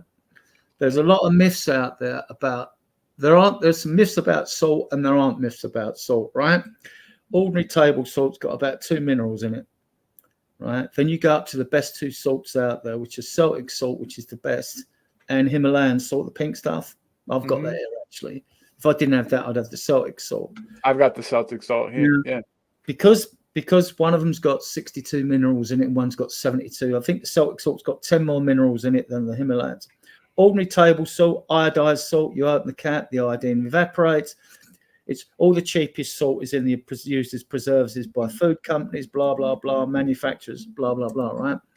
So if you're going to drink water, right, to me, if you want to get the best optimum, results from drinking water, before you drink it, you put a few of those crystals in your mouth and you chew them. You should, the maximum you want a day is about a level teaspoonful of crystals, the maximum. So basically, every time you're drinking a glass of water or whatever, you could just put a couple of crystals in your mouth, suck them till they dissolve, then drink the water. The electrolytes will get the water into your cells, right? You've no guarantee of getting it otherwise. I mean, that isn't costing you anything, right? You've got the cost of buying the bottled water, which I think is a rip anyway today. You've got to pay to drink water. It's a sad world. It's a sad world. You're right. I don't do bottled we went on water. holidays and things like that, but and just water and salt, and that. Well, if you look at I'll put a couple in the chat after you. A couple that people do that. Yeah, please do. You can go and look at all the. You don't have to. You can ignore it if you want. I just offer it up there. I never try and force my opinions on people. So I just say, well, look, it's there. If you want to look at it, look at it. If you don't. It's up to you. And these holistic doctors, they'll cover everything: your kidneys, your liver, your cancer, blah blah blah. What foods are good for you? What foods aren't particularly good for you? Blah blah blah. And they're very good. But if you're going to take any supplements like I do, you want to be taking them on a good diet, because if you're not, and basic healthy diet is fruit and vegetables and lean meat. Basically, that's it. It's not bread, believe it or not, unless it's a sourdough bread, because what you're trying to do is eliminate all the starch and sugar out your diet, as much of it as you can as possible. And I'm guilty of eating the wrong things at the wrong time, but I don't keep 100% strictly, so as I'm not going to enjoy my life and not eat the odd thing that I like, or not have a drink or nothing like that. I'm not saying people should do that. If you're happy doing it, then do it, But it's too much of anything is bad for you, really. Exactly, 100%. And Adrian, I'm not sure if I got to ask you this. In the midst of all of this talk we're doing about mental health, about taking good care of yourself, I did want to talk a bit about Spurs and try to kind of tie it in. Did I already ask you? Do you think it's time for Romero to have a game or two sat out? Do you think that? I think that Romero has shown that he's not in the best of form. He keeps making some mistakes that are kind of affecting games. He's not. If he's not in the red zone, I play him, because in my opinion, he's our best defender. Yeah. You don't win 2 Copa Americas in the World Cup if you're rubbish. Now, I know when we have a meltdown when we lose a game like Brighton, fans are going to hurl critiques at everyone, so you get that. That's natural. No, if he's not in a red zone, everything goes for him. Everything's played for him. He plays through it. If he's gone through a bumpy patch, you play through it. We haven't got a better defender than him. But then you got to think. We brought in, and I'm just being kind of devil's advocate here, but we brought in Dragusin. He turned down Bayern Munich to come to us. I'm sure he must have been promised some game time. I think he'll play on October the 30th, the Wednesday, when we got the Man City game at home, and they've got about 4 away games on the spin. And when people talk about fatigue, about resting players, don't just think about our club. Think about the other clubs, because when we're playing them, they might have issues with some of their better players suffering from fatigue and have to rest them. Pep's already talked about resting his players. It's like playing Mikey Moore. I would have played him, not in hindsight against Brighton, I said it before, but I would have played him until he ran out of gas, because we had the international break coming up, so he can rest. He's not going to get called away. So I would have took him off after the hour mark anyway, but I would have started him and then brought Werner on. Right, who didn't have a bad first half, in my opinion, and I'm not a fan of Werner. Everyone knows I'm not. Wait, you're not a fan of Werner? No, he doesn't score goals. I know. I'm just playing. I already know how you feel about. By the way, it's Romero's. His last game with Argentina is Wednesday at 1 a.m. UK time, 1 a.m. Yeah, so he'll almost definitely. So he probably won't be back until maybe late Thursday night. So what day is that? I think the West Ham game is the perfect time to. Yeah. That's your excuse to rest him. The West Ham home game's on the 9th. It's a Saturday game, and it's on the 19th at 12:30. Yeah, exactly. So Romero will be coming back into the country Thursday night. Yeah, there's no way for him really to play that match. You've got him. Yeah, you've got him just training on the Friday after coming back from Argentina. Yeah, I mean, if that was me, Dragusin. You make a good point. What does that even say to Dragusin as well? Like, if Romero can come back from Argentina after playing like first thing in the morning on Wednesday. Have Romania got games? Yeah, but I mean, the travel from Romania. Yeah, I know that. I was just wondering if Romania have got a game. I'm looking up when their next matches. They actually play on the 12th, so in 2 days' time, for Cyprus, and then they've got a match on the 15th against Lithuania. Okay, sorry, so they've got Tuesday against Lithuania, and Lithuania. That's not that far away. He'll be back. He'll be back on Wednesday, and then he'll be training easily on Thursday. No, you're right. Jet lag takes longer than to get over jet lag. One of the best ways of getting over jet lag is to go in the sun, right? But yeah. No, you make they're good points. Good points. I mean, yeah, Dragusin.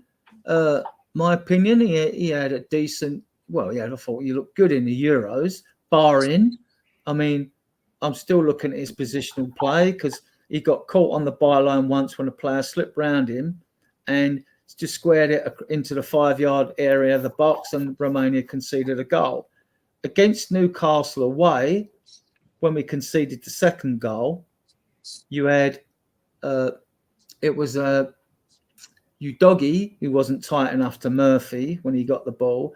You then had Romero was playing left centre back, because Dragusin was at right centre-back and Porro was on right, but Dragusin was the one who was playing everyone onside. And when you look at the still of him, you didn't look as though if he had been where Romero was, Murphy would have been called offside. But he didn't know whether to stick or twist. But you got to give the player latitude there, because for a centre-back, he has to get used to playing with VDV as a pairing and Romero as a pairing. And he hasn't had the game time yet. Now, his positioning, but I also thought VDV's positioning was poor against Brighton, right? But we had a perfect storm of errors in that game, didn't we? The two fullbacks, Udogie was absolutely awful, right? Porro got done for the cross that came through to Udogie anyway. Now, we know Porro's a bit suspect defensively anyway, but we sort of like forgive him because he offers so much. He comes in for the same criticism that Trent does at Liverpool, when the Liverpool fans question his defensive.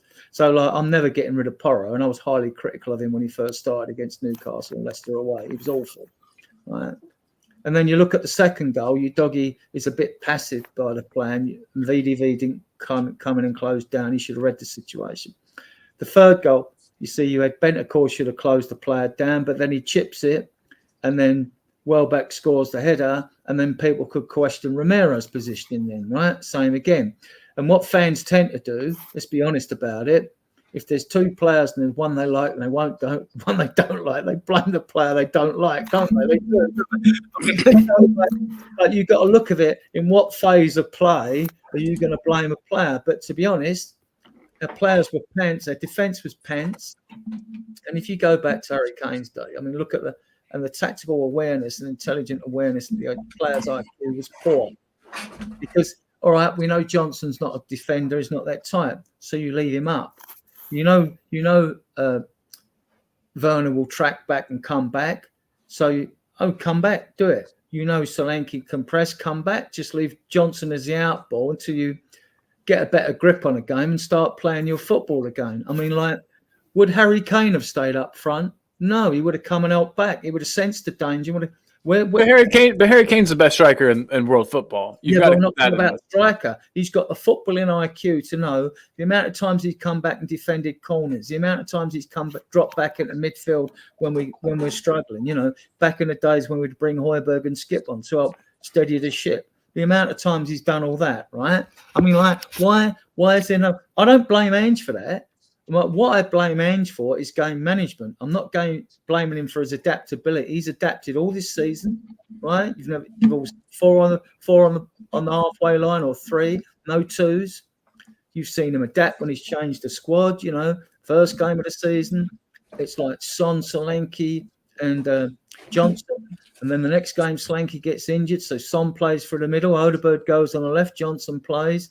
Basuma comes back after his punishment, so he gets in the side. The next day, he changes again because he adapts again because Decky's in the middle. This time, Son's on the left again, teaming Maddison. And Odegaard's on the right.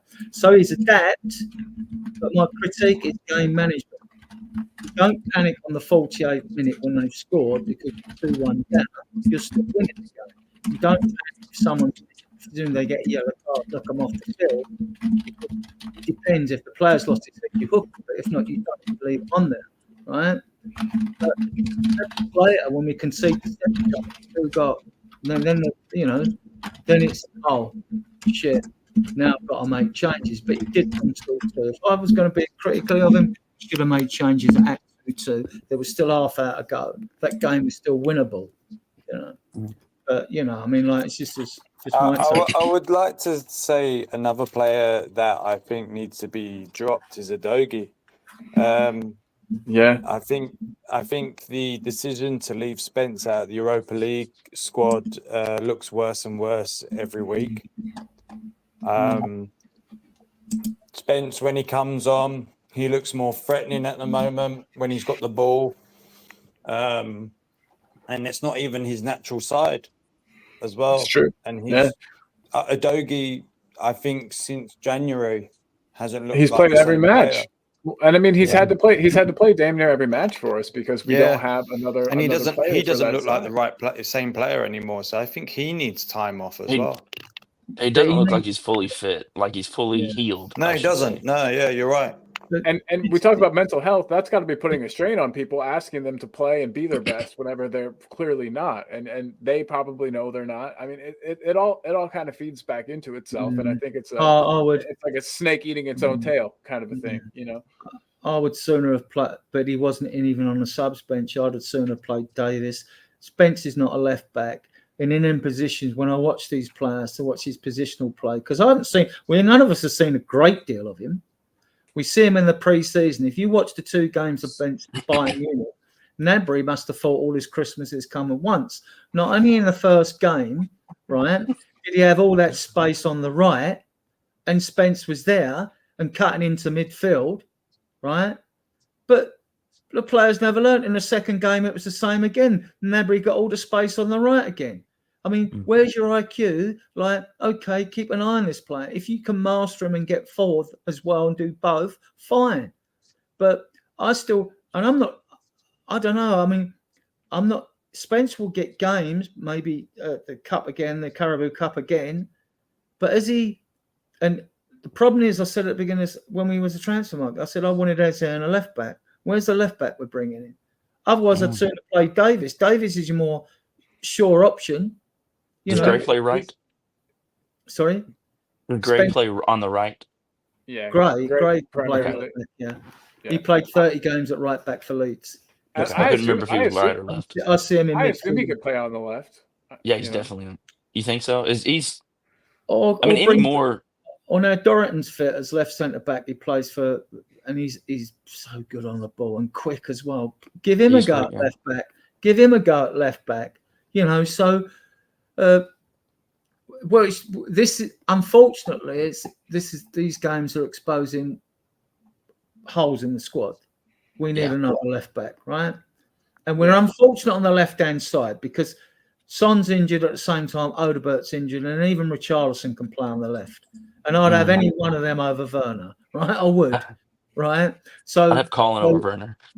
Wow. And you don't want me. But this is a 17-year-old. How many 90-minute games can a 17-year-old? And look at, you go back at our squad and we fall flat. We hit the rails, right? But you go back to Ferencváros, right? We had an 18-year-old, 19-year-old, 20-year-old, and a 22-year-old involved in the goal, right? And we're thinking of players because they've had a season like Udogie and Sarr and all that these are experienced, mature players in their prime. Decky's only 24 and he's been our best player this season. He took a lot of stick last year because everybody wanted to see him produce his debut season form. You know, I get that. 8 goals in 6 months and all that. I get that. But I'm warming to Johnson after 6 goals, 1 more goal than he got at the whole of last year. Yeah, true. But, you know, but the forward line hasn't clicked. If not, we'd have won these games and we'd have a lot more points. You know, if our forward line had clicked earlier on, we're going to be fine. We're going to be fine. When people are fit, we'll be fine. Because Yang plays on the left, right? That is correct. Yang Min-hyuk? Yeah. Yeah. Yeah, he's a left-sided player. He can play on the other side though as well. That's January. Yeah, I think he's getting his minutes right now on the right. Actually, if you just look at the squad for the Brighton game, right? This is where it gets interesting, where you'll all get an insight into Angie's thinking, right? If you look at the squad for the Brighton, the 9 subs, if Angie's got Son fit, Odegaard fit, Richarlison fit, right? To add to them 9, right? Who's he leaving out of the match day squad? It's true. He seems to like Werner, but maybe you're gonna have to rotate because of the red zone and all that. Like the man said in the corner. I mean, Dragusin will probably play against Man City.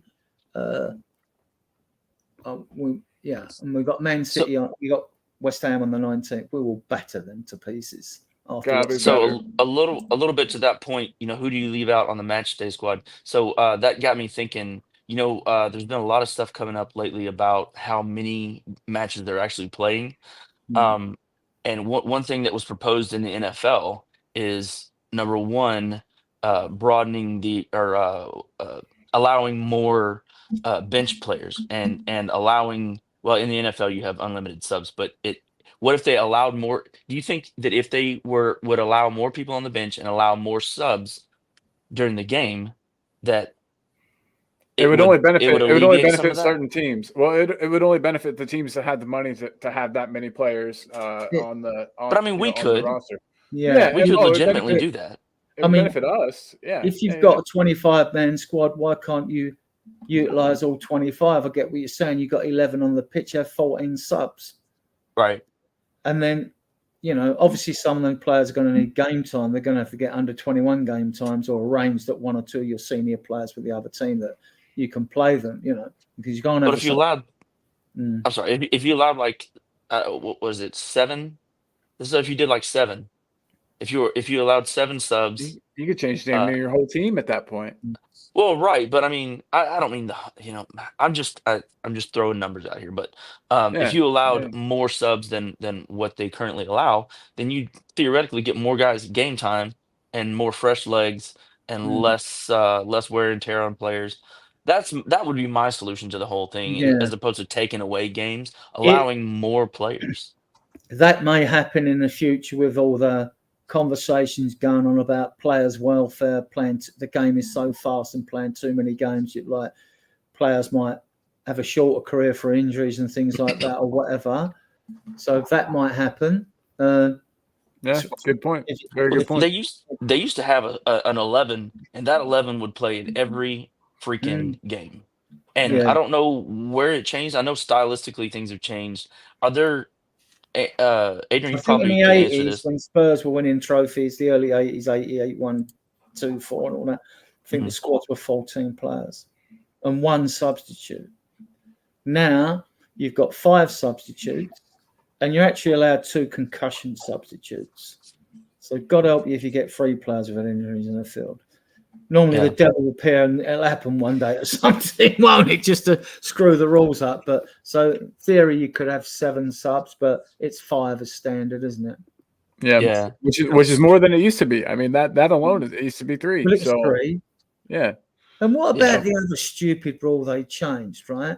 The rule, something like this, they get me, that only 3 substitutes could warm up at any time along the pitch. Now it's been changed to the 4. I mean, they should all be allowed to warm up. And how does that affect the game or anything like, you know? So I don't know if it's maybe 5 now or if all 9 of your subs can warm up. Like maybe clutter on the touchline. Like maybe they're thinking that's going to I don't know, because I know whenever we go to tournaments, especially, they specifically have certain areas and a certain amount that you have to stay back from the touchline.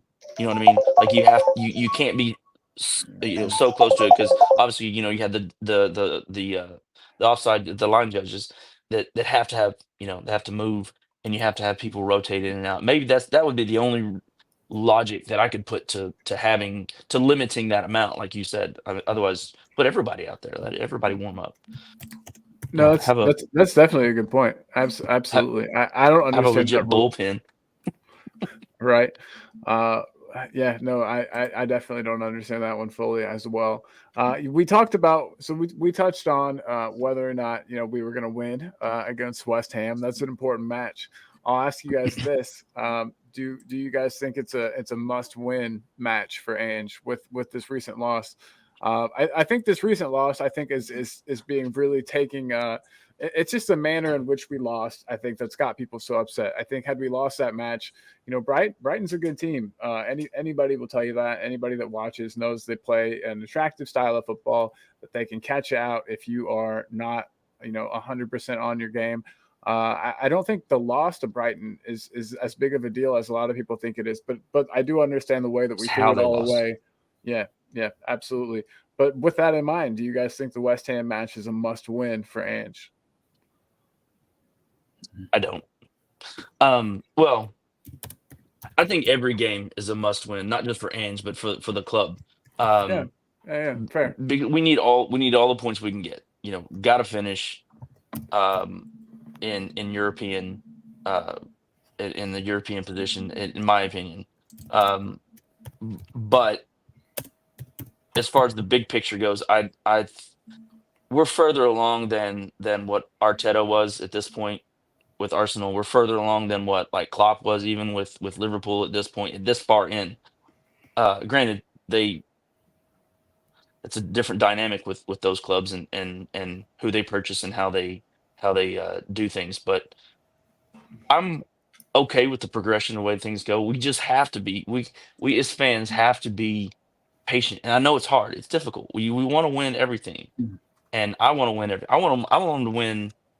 I want them to win everything, like the walkout. I want them to win everything.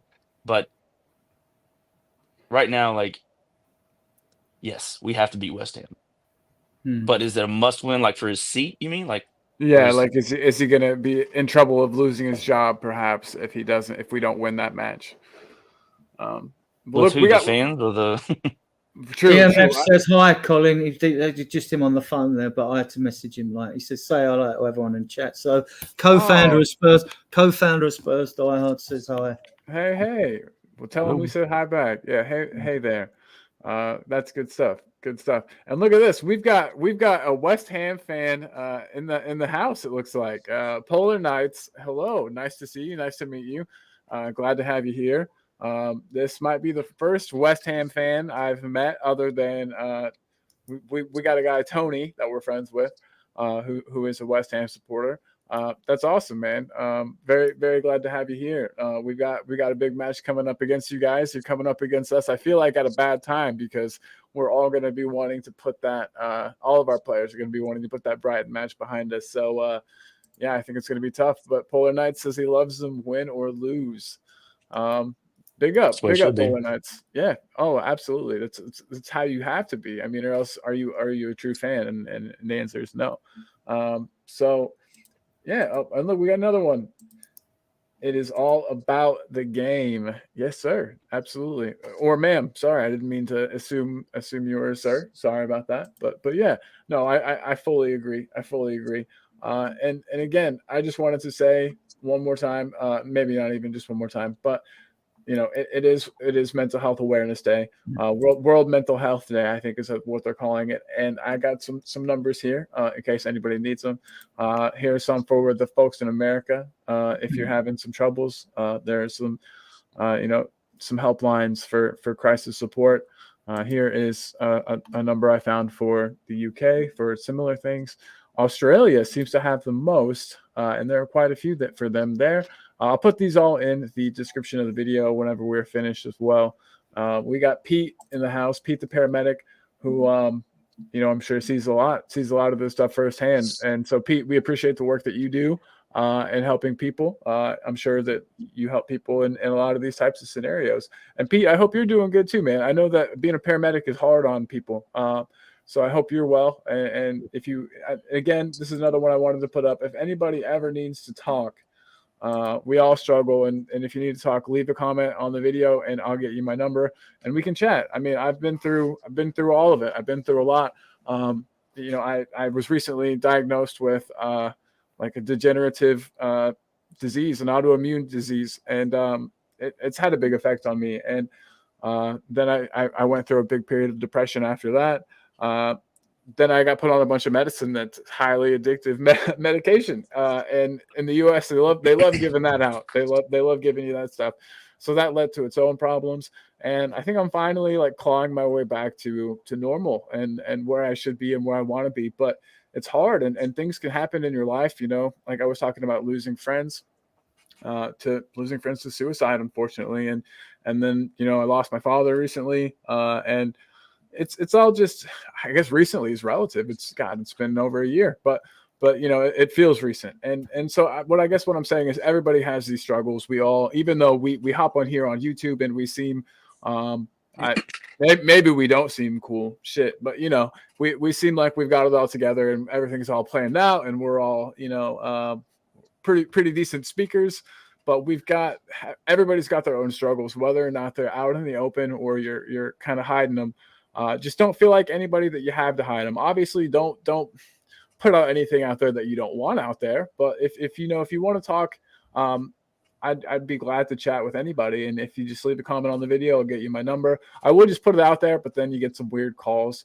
But yeah, seriously, guys, anybody that wants to talk, feel free. I know too, that, yeah, I mean, we all struggle.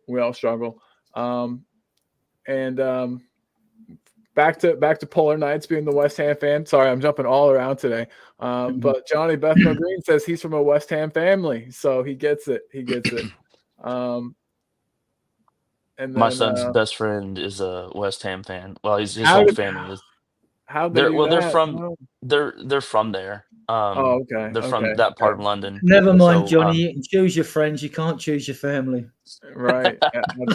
Absolutely. But my mom always used to say, "You can pick your friends, you can pick your nose, but you can't pick your friend's nose." So Yeah, lame, I know. So. probably shouldn't do that. No. And then we got Chang in the house flexing his 6-month member badge. Thanks for being here, Chang. Big Hey, up to Chang. yeah. Hey, you got to get some sleep, Chang. Get some sleep so you are there for your family and for work and for everything that you need. You can always watch this on the repeat, brother.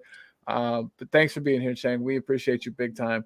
And then look at this. Polar Nights has a nice thing to say. Hope you get a long life, man. Hope you do too, buddy. Hope you do too. And we've got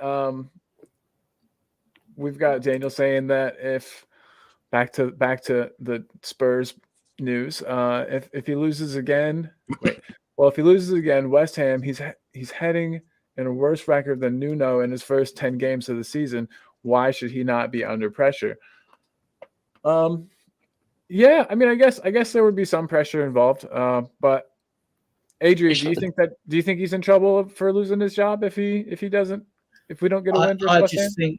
I don't think Daniel Levy would dare sack another manager because of the backlash, and I don't see it simply because of why you're in the Europa League, and winning that gets you a Champions League spot. And we started off with 2 wins, and it looks like the English clubs are going to do a lot better this year in Europe, stronger contingent. So that means the Champions League will probably go at 5th. We'll get the coefficient ranking for the 5th spot, probably. I'm confident we'll get that, actually, when you look at the teams that are in the Europe. So no, I don't think his job's under threat at all. If we lose the games, obviously the fans there'll be the usual like backlash from the fans or a section of the fans or whatever. I've seen none of that at the stadium. I'm a season ticket. I've seen none of it at all. Fully behind Brennan Johnson when I did his abuse, singing his name loud and proud, which was good. I joined in. It was good to see. Right, nothing. All right, the Brighton game might have got fans a bit edgy. Some that go at the game, I don't know. So yeah, no, he's not under threat. He's not under threat because, I mean, if you look long term as a fan, do you actually see us losing like half the games we're going to play this season, or a quarter of the games we're going to play this season, right? So if you set out 39 games, 40 games, do you see us losing 10 games this season? I don't. I'm not including cups, of course. The Man City home game could go either way, but I just don't see it. I can see there being bumps on the road because this side hasn't developed. It's young. There's so many young. Chelsea could field a younger side than us if they started to pick an 11 out of the 50 players they got in their squad, right? But we are they're a young squad. We seem to think that like some of our players, we should be looking to Maddison though, one of the older Vicario, Basuma, who are older players, to dig us out of a hole, which they haven't managed to done, and Bentancur, which they haven't done. But, you know, this is something they've got to work on, you know. And on that, another thing, I've got a question of you guys. Do you think, I've got nothing against Spurs fans because they're part of the community, being highly critical against Daniel Levy and players or whatever, they're part of the community. I've got nothing against fans that lean the other way. Yeah. I do have a problem with the media over the years. I think they've been very anti-Spurs. Now, I'm a biased fan because I love the club, right? Yeah. Same. Big same. Yeah. But I think the media, I think they love a bit of Spurs bashing. I mean, if you take some of the ridiculous statements that come out, right? You had one come out the other day that said Spurs are the only club in the Premier League that have thrown away a 2-goal lead in 10 times, right? Now, listen, I'll put this into perspective. Now, a statement like that looks bad. You think, hang about, what's seriously wrong with the club? Everything must be wrong. The world's going to end. The 4 horses of the apocalypse on the horizon. It's all from bad. Now, look at this. We've had 30 seasons in the Premier League, played about 1,185 games. That works out 1 defeat, 2-0 defeat from a winning position, right? Every 3 seasons in 118 games. That's not including cup games, right? Every 3 seasons. So if you lost a game 2-0 that you were 2-0 winning and you lost it 3-2, right, once in every 3 seasons, I think that puts it into perspective, didn't you? Why do they drag these stupid stats out? Because when they bring them out, my ears prick up and I go and hunt this down, right? Because like, I'm thinking, I'm not having this. This doesn't smell right. You know what I mean to me? So once in every 3 seasons, we've blown a 2-0 lead. Wow, I don't care. All right, Chang, I don't care, right?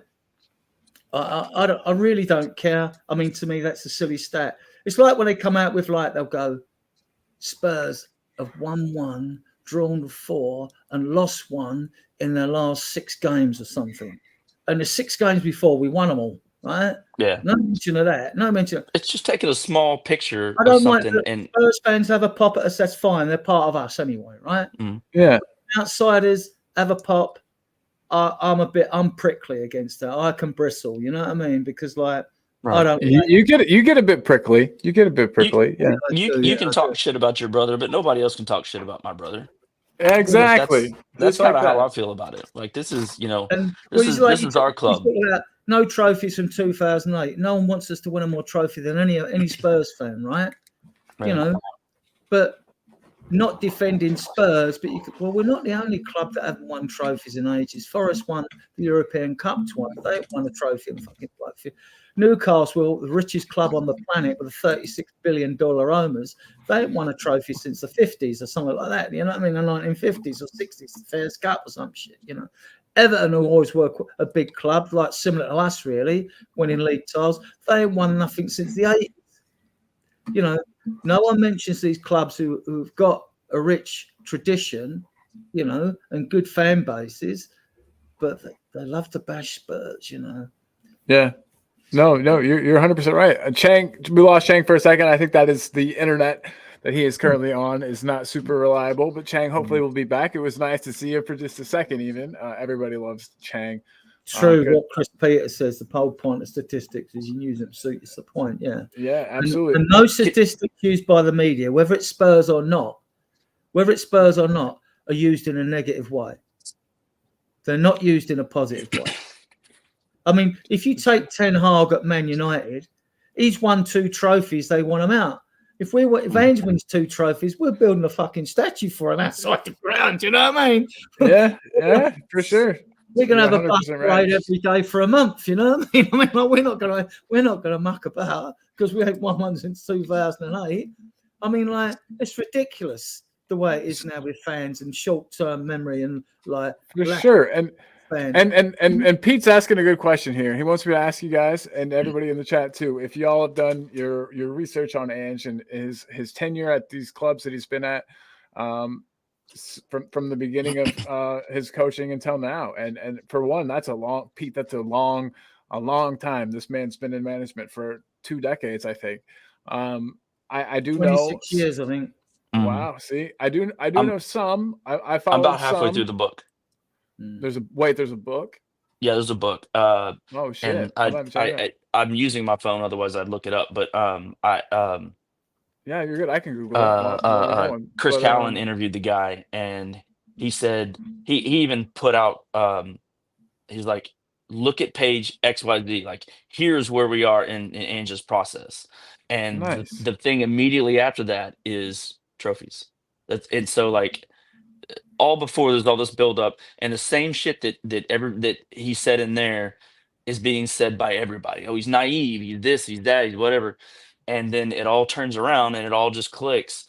But it's been everywhere he's been, and he's been in some tough situations. Like a lot of people don't give him credit for some of the stuff he's done, but winning in a salary cap league is tremendously difficult because that means all the teams in that league start from the same talent level, essentially. So it's not about talent. It's about your tactics and you doing other things to get them to win. And you know, in the Premier League, you have, you know, your big dogs who can spend 100 some odd million on a player and just come in and kick everyone's ass. Well, you can't do that in the A League or the J League or the MLS or, you know, wherever. But so it makes it tougher. But he's figured out a way to adapt just about everywhere he's gone. And I'm hoping he'll continue to adapt here and that he'll bring actual success here, because like that's all we want. You know, I don't care who's sitting in there. I just want success. Like don't get me wrong. I want to be able to enjoy watching it, and I want them to be the Spurs that I remember, the balls to the wall, the cavalier attitude. Like, screw you, I'm going to come at you. You know, this sitting back and being passive. That's not Spurs to me. No. And you know, I started following them early 2000s, and like, you know, in college, my roommates were Spurs fans, and they got me into it.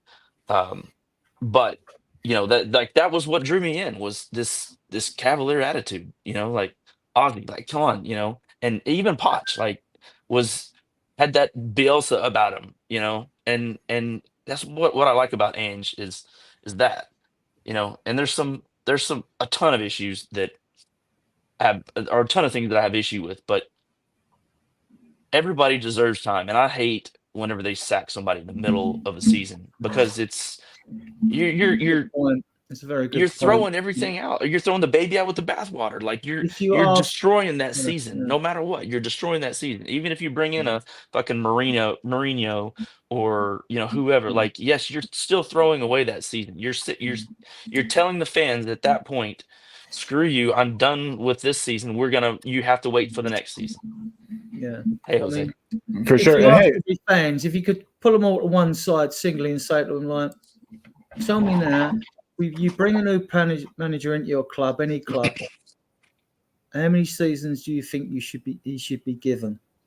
How much time do you think he should be given? Right? If you said to him, do you think he should be given 1 season? Well, no, not to me. 2 seasons minimum, you know. And but that's me. But others may think differently. Fair enough. But that's me. 2 seasons. And when I look at it, like you said about that. I mean, about our DNA of being a club that's renowned for playing, that were pioneers for total football, which I could go into at historical length at another time. I love it when you do that. You go like, attractive attacking football has always been the Spurs way, right? And we bring in managers that don't play that way. Now, fine, like, I mean, and fair enough, Conte got more goals and assists out of Kane and Son than everyone else. Fine when you're winning. Awful as a season ticket holder when you're watching a game when you draw. And when you lose playing that low block, it is the worst football I've ever seen in my life. When you've had 30% possession, you don't score, and you come away losing from the stadium. Now, it's a different perspective. When you win, when you're not actually at the ground, it's worse when you're at the ground, right? Always is. Always is, you know. Guys, Pete's here. Pete, hey. This is the first time I've ever seen you on camera, Pete. It's very good to have you on the show, man. Good to meet you, Pete. Good to have me. Thanks, lads. Yeah, now, I can't be long because I'm at work where I'm at a knee-deep. But I have to come and say this just for peace of mind, right? Now, I followed Tottenham since 81. I followed Ange since I used to watch him as a kid playing in the youth team at South Melbourne. Now, I've watched him develop as a coach and the things he has done. Now, let me start. South Melbourne Hellas, he became coach after Puskás left. After the first year, they wanted to get rid of him. He convinced them to keep him. The rest is history. By the way, in that first year, at the end of the first year, he sacked, not dropped, sacked his best mate because he didn't think he was good enough or up to it. The next 2 years, he won the premiership. Then he had that little hiatus with the youth team and all that crap. He ended up going to Brisbane Roar because the coach at the time, good player, but got himself to mischief again with drink driving and that. So they finally asked Ange to coach Brisbane. Now, the first year he was there, he had some Australian internationals, and anyway, they wanted to get rid of him. So they made a bit of a pact there to try and get rid of Ange. Unfortunately, it backfired. Ange got rid of them. Now, the first year, after his first year, they were playing against, how can I put it? Say Manchester City's playing against a third, fourth division side in England, right? And they were getting thumped 3-0, 4-0, 2-1, right? But then the year, everybody knows, it's history. He won the league 2 years running there. Now, after he had a clean out, then he got the job at Yokohama. First year, he nearly got relegated. Guess what? It was an uproar. They wanted to get rid of him. Right? Instead, Ange got rid of half the players there because they were too old, not good enough for his system. The following year, got him up further up. The third year he was there, he won the premiership. Scotland, different kettle of fish because, you know, you got either Celtic, no parity there. Yeah. So, but wherever he's gone, everything is falling into place right now. There'll be ups and downs. There'll be this. Oh, the Premier League's too big for him. What a load of crap. Everywhere you go, right, the players are higher standard. Yeah, of course, the Premier League players are going to have a higher standard than what the Australian players are going to have. So you're still working with better and better players. Agreed, This team, we've seen it. We've seen glimpses of what they can do. He's slowly getting his team together. He had his clean out. He got rid of, 16 players? They can do 65%. Yep. Slowly, he will build his team. Now, there's no guarantees in football. You all know that, right? But what I've seen it 4 or 5 times before, and it's exactly the same pattern. The only thing you can do is have faith in it. Maybe he might win anything. Who knows? Maybe he might get the sack tomorrow. I don't know. I don't care. The bottom line is everything is playing the way it has before. It's like a deja vu. Just trust in his system, and and back him, and he will do it. Listen, he hasn't got the Tottenham supporters on his back. He's got the whole of Australia on his back. He's a very, very proud man. But I tell you what, he's ruthless. Everybody's talking about, what's his name? Romero might be leaving. Hey, he doesn't give a shit. He'll get rid of him. He won't take shit. He doesn't care if you're Pelé. He will not take shit off you. Simple. That's who he is. He's got a vision. He's got a plan, and he will die by it. Anyway, that's all I've got to say. I loved it. We have actually seen, look, the results against Newcastle and Leicester, he's adapted. He's changed the teams each time. He's changed the player personnel in those games, so he's adapted. But the one thing which backs you up, what you've said so well, you articulated that so well, is the fact that you don't get 60-odd% possession in all them games if you're playing crap football. Exactly right, Adrian. Exactly right. It is evolving. Now it could go two ways. It could go back, of course, go forwards. But it's evolved for the better. I've seen signs of improvement. I'm still not happy with the forward line. No, he's not happy. Settle combinations of three players in midfield, and it can't be the same three all the time because they've got to be rotated throughout the season. And you need settle combinations of the front. The front is more concerned. We got two up. Yep. I think we have two, whichever way you change it, and the third one up there. You know. Exactly right. Another thing, Adrian, this loss that we had at Brighton, right? I loved it. I honestly loved it. You know why? People say, oh, he's naive, he's technically this. What a lot of shite. You honestly believe Ange couldn't make a couple of changes? You really believe he's not smart enough to make a couple of changes? No. Suffer, boys. Show me how good you are. Show me your fortitude. Show me your guts. That's what it's all about. But people straight away think, oh, he's naive. You got to be kidding me. I can't believe that people actually say shit like that. I think those that break it down when they watch games have seen that, like, Ange has adapted. He has adapted, and he's slowly, he's adapted tactically. If the critique's on him, Peter, it's been because game management. Which if you talk about game management, basically you talk about substitutions. Unless it's before time, unless it's not an issue you've got to address before half time. You're talking about substitutions, really. So. Got it right. No one's complained, right? When people think he should have made different changes, or whether he thought maybe it would have made no difference to change things, or like you said, well, you've got yourselves into this position, get yourself out of it, you know. See, with what I've noticed about Ange's game over the years is he puts his trust in players. Once these players, I'm telling you now, once these players click to what they are supposed to do, and not get me wrong, he'll need another 2 or 3, 4 players to come in yet. Don't worry about that. Once they click, everything they do on the pitch will be. Look at the first half against Brighton. It was like it was automatic. Everybody was at the right place at the right time. This will happen when the players gel and click to the system 100%. You'll see that every game. Again, there's no guarantees. I'm not saying that, but we've seen glimpses at every game we've played. Apart from that, Everton. What that was it? Was it Coventry? Leicester. Coventry.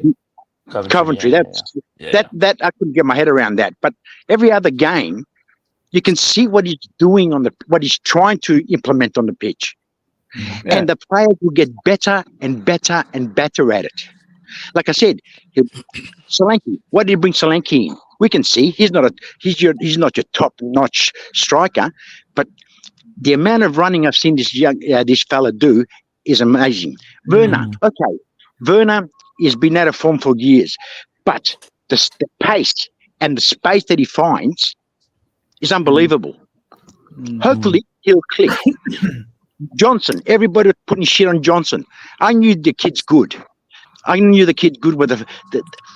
saw him do something the first time he went in, it could have been against Arsenal when there was a long ball. He ran into the penalty area. He controlled it with his foot. He killed it, and then had a shot straight over the goalkeeper's head, but it was disallowed for offside. When I saw him do that, I said, "Wait a minute, you can't do that if you're shit." You know what I mean? Yeah, the kid for sure. is coming into his own slowly. I believe, from what I've seen, he will get the team to gel. Just have to be patient. Oh yeah, will be more losses. Don't worry, we're going to cop stupid games and shit like that till everything falls into place. That's my opinion. That's what I've seen in 24 years. I love it. I love it. And hey, Pete, there's people in the chat are wanting me to ask you this question. I think that I don't think that you necessarily have to choose, but that I've been asked to ask you the question. Are you an Ange supporter first or a Spurs supporter first? And I feel like that's almost slightly disrespectful. Spurs supporter first. I've been following Spurs since '81. Hell yeah. Awesome, man. And when I heard Ange was at Spurs, mate, I tell you something. This joy I had in my being was absolutely fantastic, because it was like getting two birthday cakes at the same time. You know what I mean? Yeah, absolutely. And look, don't get me wrong. Ange can win us the league next year, and he'll go. But I'll still follow him, because I've always followed him, no matter what.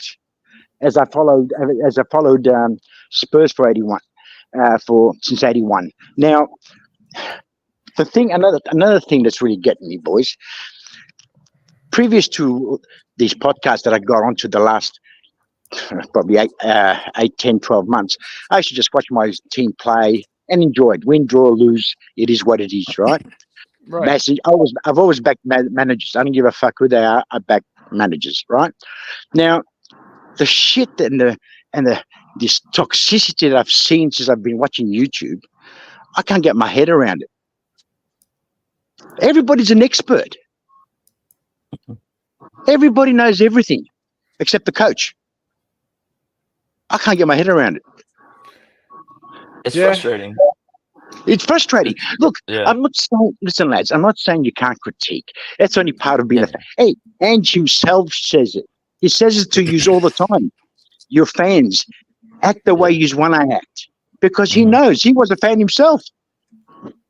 He never once said, "Oh, the fans are fucking idiots." No, he goes, "Feel what you feel. Feel what's in you." You know what I mean? It's part of the game. It's part of being a fan. Yeah. But they go overboard. What gets my goat is oh God, they know. They think they know. Okay, maybe Ange made a mistake, or maybe any coach made a mistake. He might have thought differently. Okay, it is what it is. But to actually sit there and coach and tell it, like Ten Hag, do you honestly think Ten Hag is an idiot? He didn't forget how to coach overnight. Yeah. Exactly. On paper, Man United are a better team than us. On paper. But there's something not right there. Something he's trying to, to fix. But he's won 2 FA Cups, hasn't he? Well, there you go. So he must know something. We'd be happy to have that over here on this side of things. Well, like one right now, man. Just one. we're all hoping, lads. Now, listen, lads, I got to go back to work. Pete, thank you for jumping in, man. I appreciate you, buddy. Going on, Peter. Good to meet you, brother. I love you all. I love your shows, and to all the people listening, I love chatting and having a yarn and putting opinions on, because at the end of the day, they're just opinions. So good luck to all, and hopefully Ange can win Spurs something. Yeah, hopefully so. Hey, Pete, thank you. Hey, stay safe, buddy. You too, lads. See you, bud. Bye. Guys, that was awesome. I've never had Pete on the show before. That was really, really cool. Getting to put a face to the name. I always love getting to do that. He's cool, dude. Yeah. He is. You guys heard it there. He loves Spurs and Ange, and I think that you're allowed to love both. And he says it'd be like us, like if an American coach were number one worth a damn, and were to come over here and actually get the job. Like, I mean, I would still be Spurs number one, but I would be that much, like, more invested because More, well, I'd be invested in him. I mean, you know, if he screwed up, I'd be one of the first to be like, yeah, no. What happened to that Even, American coach who was at Leeds? He's coaching Canada right now. Oh, right. They shat on him at the U.S. national team level. The U.S. national team is just, man, they don't know. But they Don't even- you're don't talking about even Jesse know. Marsh. Yeah. Yeah. I mean, he's a decent coach, and he's doing well at Canada. And they're going to be good. I mean, they have some good players, you know. Jonathan David and oh crap, the left back or the fullback at Bayern, blanking out. Anyway, they have a couple good. Alphonso Davis, right? Yeah, him. They have some good players, and I kind of wish he'd Davis gone. on a free contract at the end of this season. Yeah. Ooh, so Yeah, that's something he's- we yeah. should There's maybe been look at. loads of clubs in for him then. I But then he's bet- going to want I bet. a big signing on fee, obviously, if there's going to be no transfer. So Yeah, that's us out of the running, right? So- I was Well, gonna that's say- one of I the was things. gonna say. That's one of the things that I wish we could do. Like, I know we're one of the top 10 richest clubs, top one of the top 10 richest clubs in the world. Spend it on the damn players, you know, because regardless of you know, transfer fees or whatever, it's you know, you're not going to draw in top talent unless you fucking pay them, you know.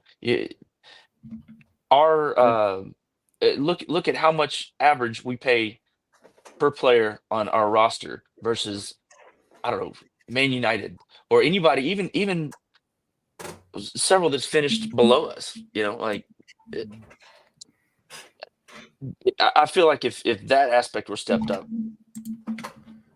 then, you know, we could draw top level talent. Right now we're bringing up young players, and which is smart. It's smart, you know, monetarily it's the smart thing to do, but it ain't gonna win now, which is what this fan base wants, and that's, you know, me included.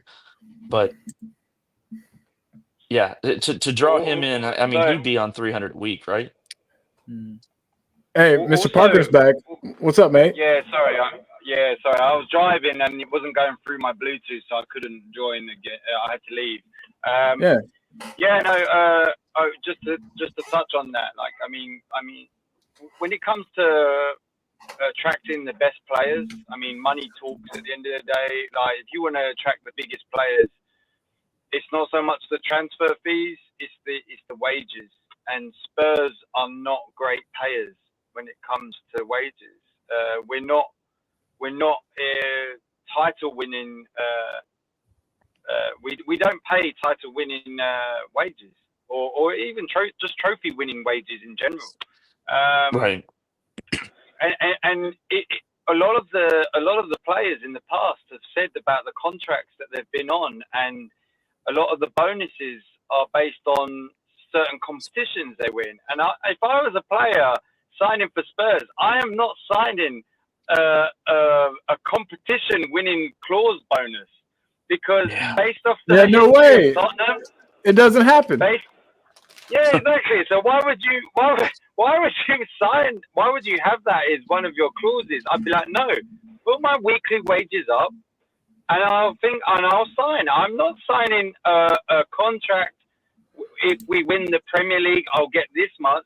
Because you've never won the Premier League, and I'm not signing it if we win this cup, because we haven't won this cup in so many years.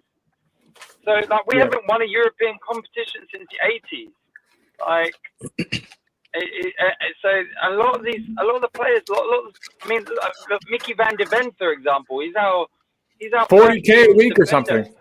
40K a week, and That's a steal. Yeah, it's a steal, but it's going to have him leave us. It'll see him leave us. I mean, I think he would leave because we're paying him so little. Yeah, eventually, yeah. And the thing is, as well, you're not like we Tottenham are, and especially Daniel Levy. He's kind of like, if you buy quality, you only have to buy it once. But he will go, you buy shit, you buy 3 times. You buy 3 of the same shit, and eventually one of them will work.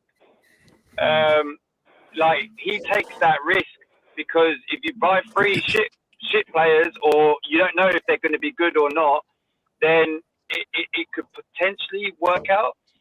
And if they all three of them don't work out, the wages are not that much, so it's not a massive burden. But and the two players he got stung on the most was Lo Celso and Ndombele.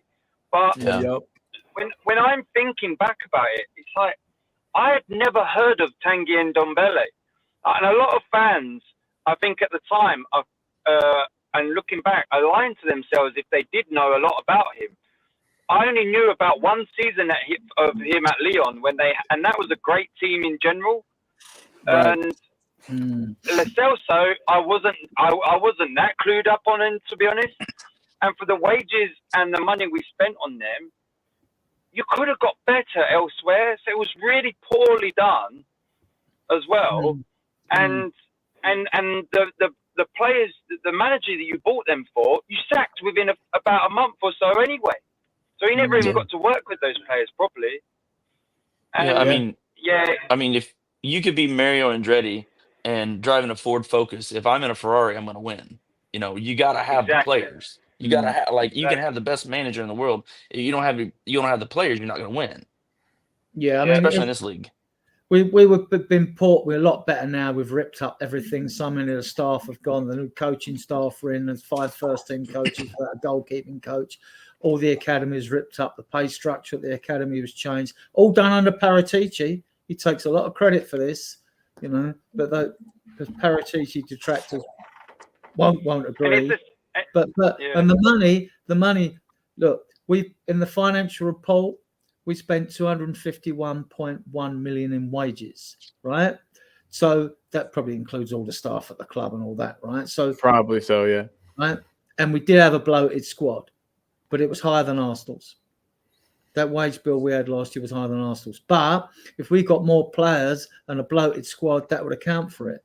I was going to say, Chris says that Saar was only on 10K a week last year. That's nuts for a player that started as much as he did. Yeah, and I agree with the fact on spending money on.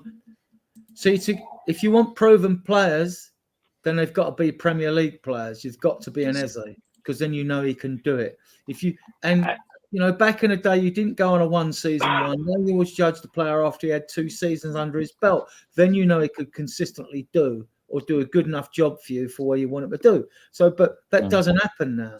You buy any foreigner, there's a risk with any foreign player you bring into this league. Been plenty of quality players that have come into this league. Chelsea have bought enough. Man United as well. And they've paid fortunes for these players and haven't been able to produce the goods. You know, I mean, 10K a week is basically the NFL minimum. Like you're a bench player in the NFL for 10K a week. Literally, like that's the minimum they'll allow. It's like what's 550 or 520 a year, something like that. 550 a year. I think Levy's goal is to reduce the debt, and when he puts up prices, it's really taxing the supporters to help pay to reduce the debt, right? I think that's what's happened there, and they've really cut the wage bill down now. I mean, you've only really got Reguilon and Gill to go now, unless he's not happy with some of the newer players that have been brought into the squad. So there's no excuses going into January and next summer, right? But I mean, in my opinion, it's worth taking the risk on. I would rather see in the summer transfer windows Spurs only buy maybe 2 to 3 players, but those 2 to 3 players are quality players that all of the fan base can all agree on. Because I see so many times in the summer transfer windows and the Christmas transfer and the January transfer windows where the fan base are so divided over certain transfers going, oh, we should have got this player. Oh, I like that player. No, we should have got this player. No, I like that player. And when was the last time where the whole fan base has agreed on a player where we're like, yes, we've got a great player. Like I'm struggling to remember a time because I think that's the same. That just seems to happen no matter whoever we bring in. You take when we got in the January transfer window, we got Decky in, who I'd seen a bit of and liked the look of, and we got Bentancur, who I hadn't seen anything of, right? And Decky had 2 15, 20-minute cameos in his first 2 games, and the fan base, he's shit, he's slow, he's this, he's that, and the other. Then he makes his debut away to Man City. Son squares the ball for him and he scores, and suddenly he's a hero. And then he goes on and gets 8 games in 6 months. Fans, do they really know? I mean, I go and watch, since we're linked, I go and watch videos. I try and get as much information on the player and have a look, and, to see, get an idea what these players are like that we're in for. Some videos of players I like. I use Brazil Scout a lot. I mean, and others are, others I think I don't. I didn't like the look of Johnson on videos before he came into the club, but I'm warm to him now. Clearly, Ange saw something in Johnson, because he's producing the goods now. He keeps playing him, and also it seems to have turned it around. Yeah, 6 goals. He only got 5 last season. He got 6 already. It's incredible. In a row without reply. I still want to see what Johnson will do against low blocks again, because since his form has turned well, we haven't been playing low block teams. So I want to see what the team does against low blocks. Well, yeah, exactly. And boys, I will let everyone know I've got like 5, maybe 10 more minutes I can go, because I got to get to work, and I also got to pick up some medicine at the pharmacy. But this has been a lovely show. I appreciate all of you guys coming on, having your say. I thank you guys for letting me kind of push it in the mental health direction and kind of make it about that a bit, even though I know it's not the most fun topic to talk about, that's for sure. But I appreciate you guys for being part of it. And something that needs to be talked about. But yeah, I'm excited to see what we can do against low block teams as well.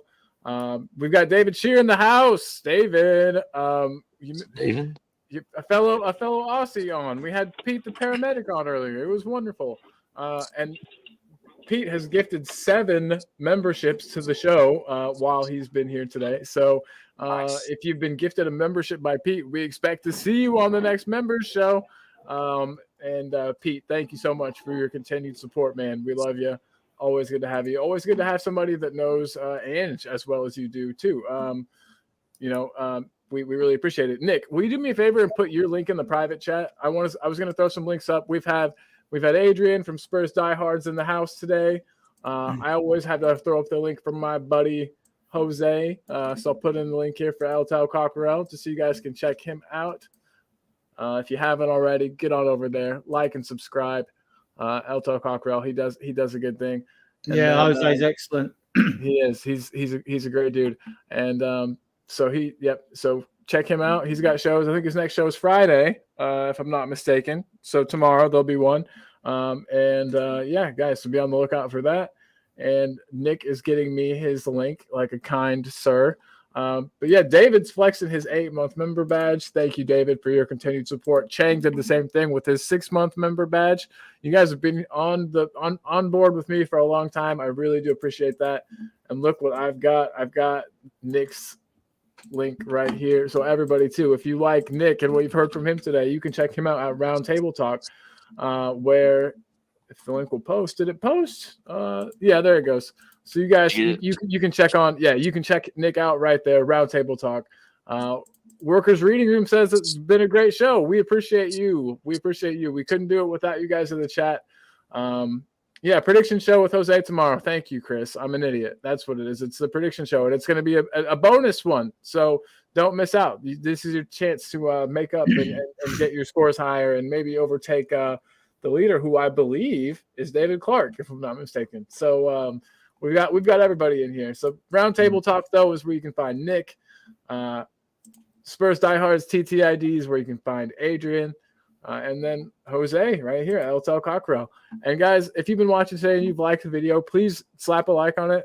Please subscribe if you haven't.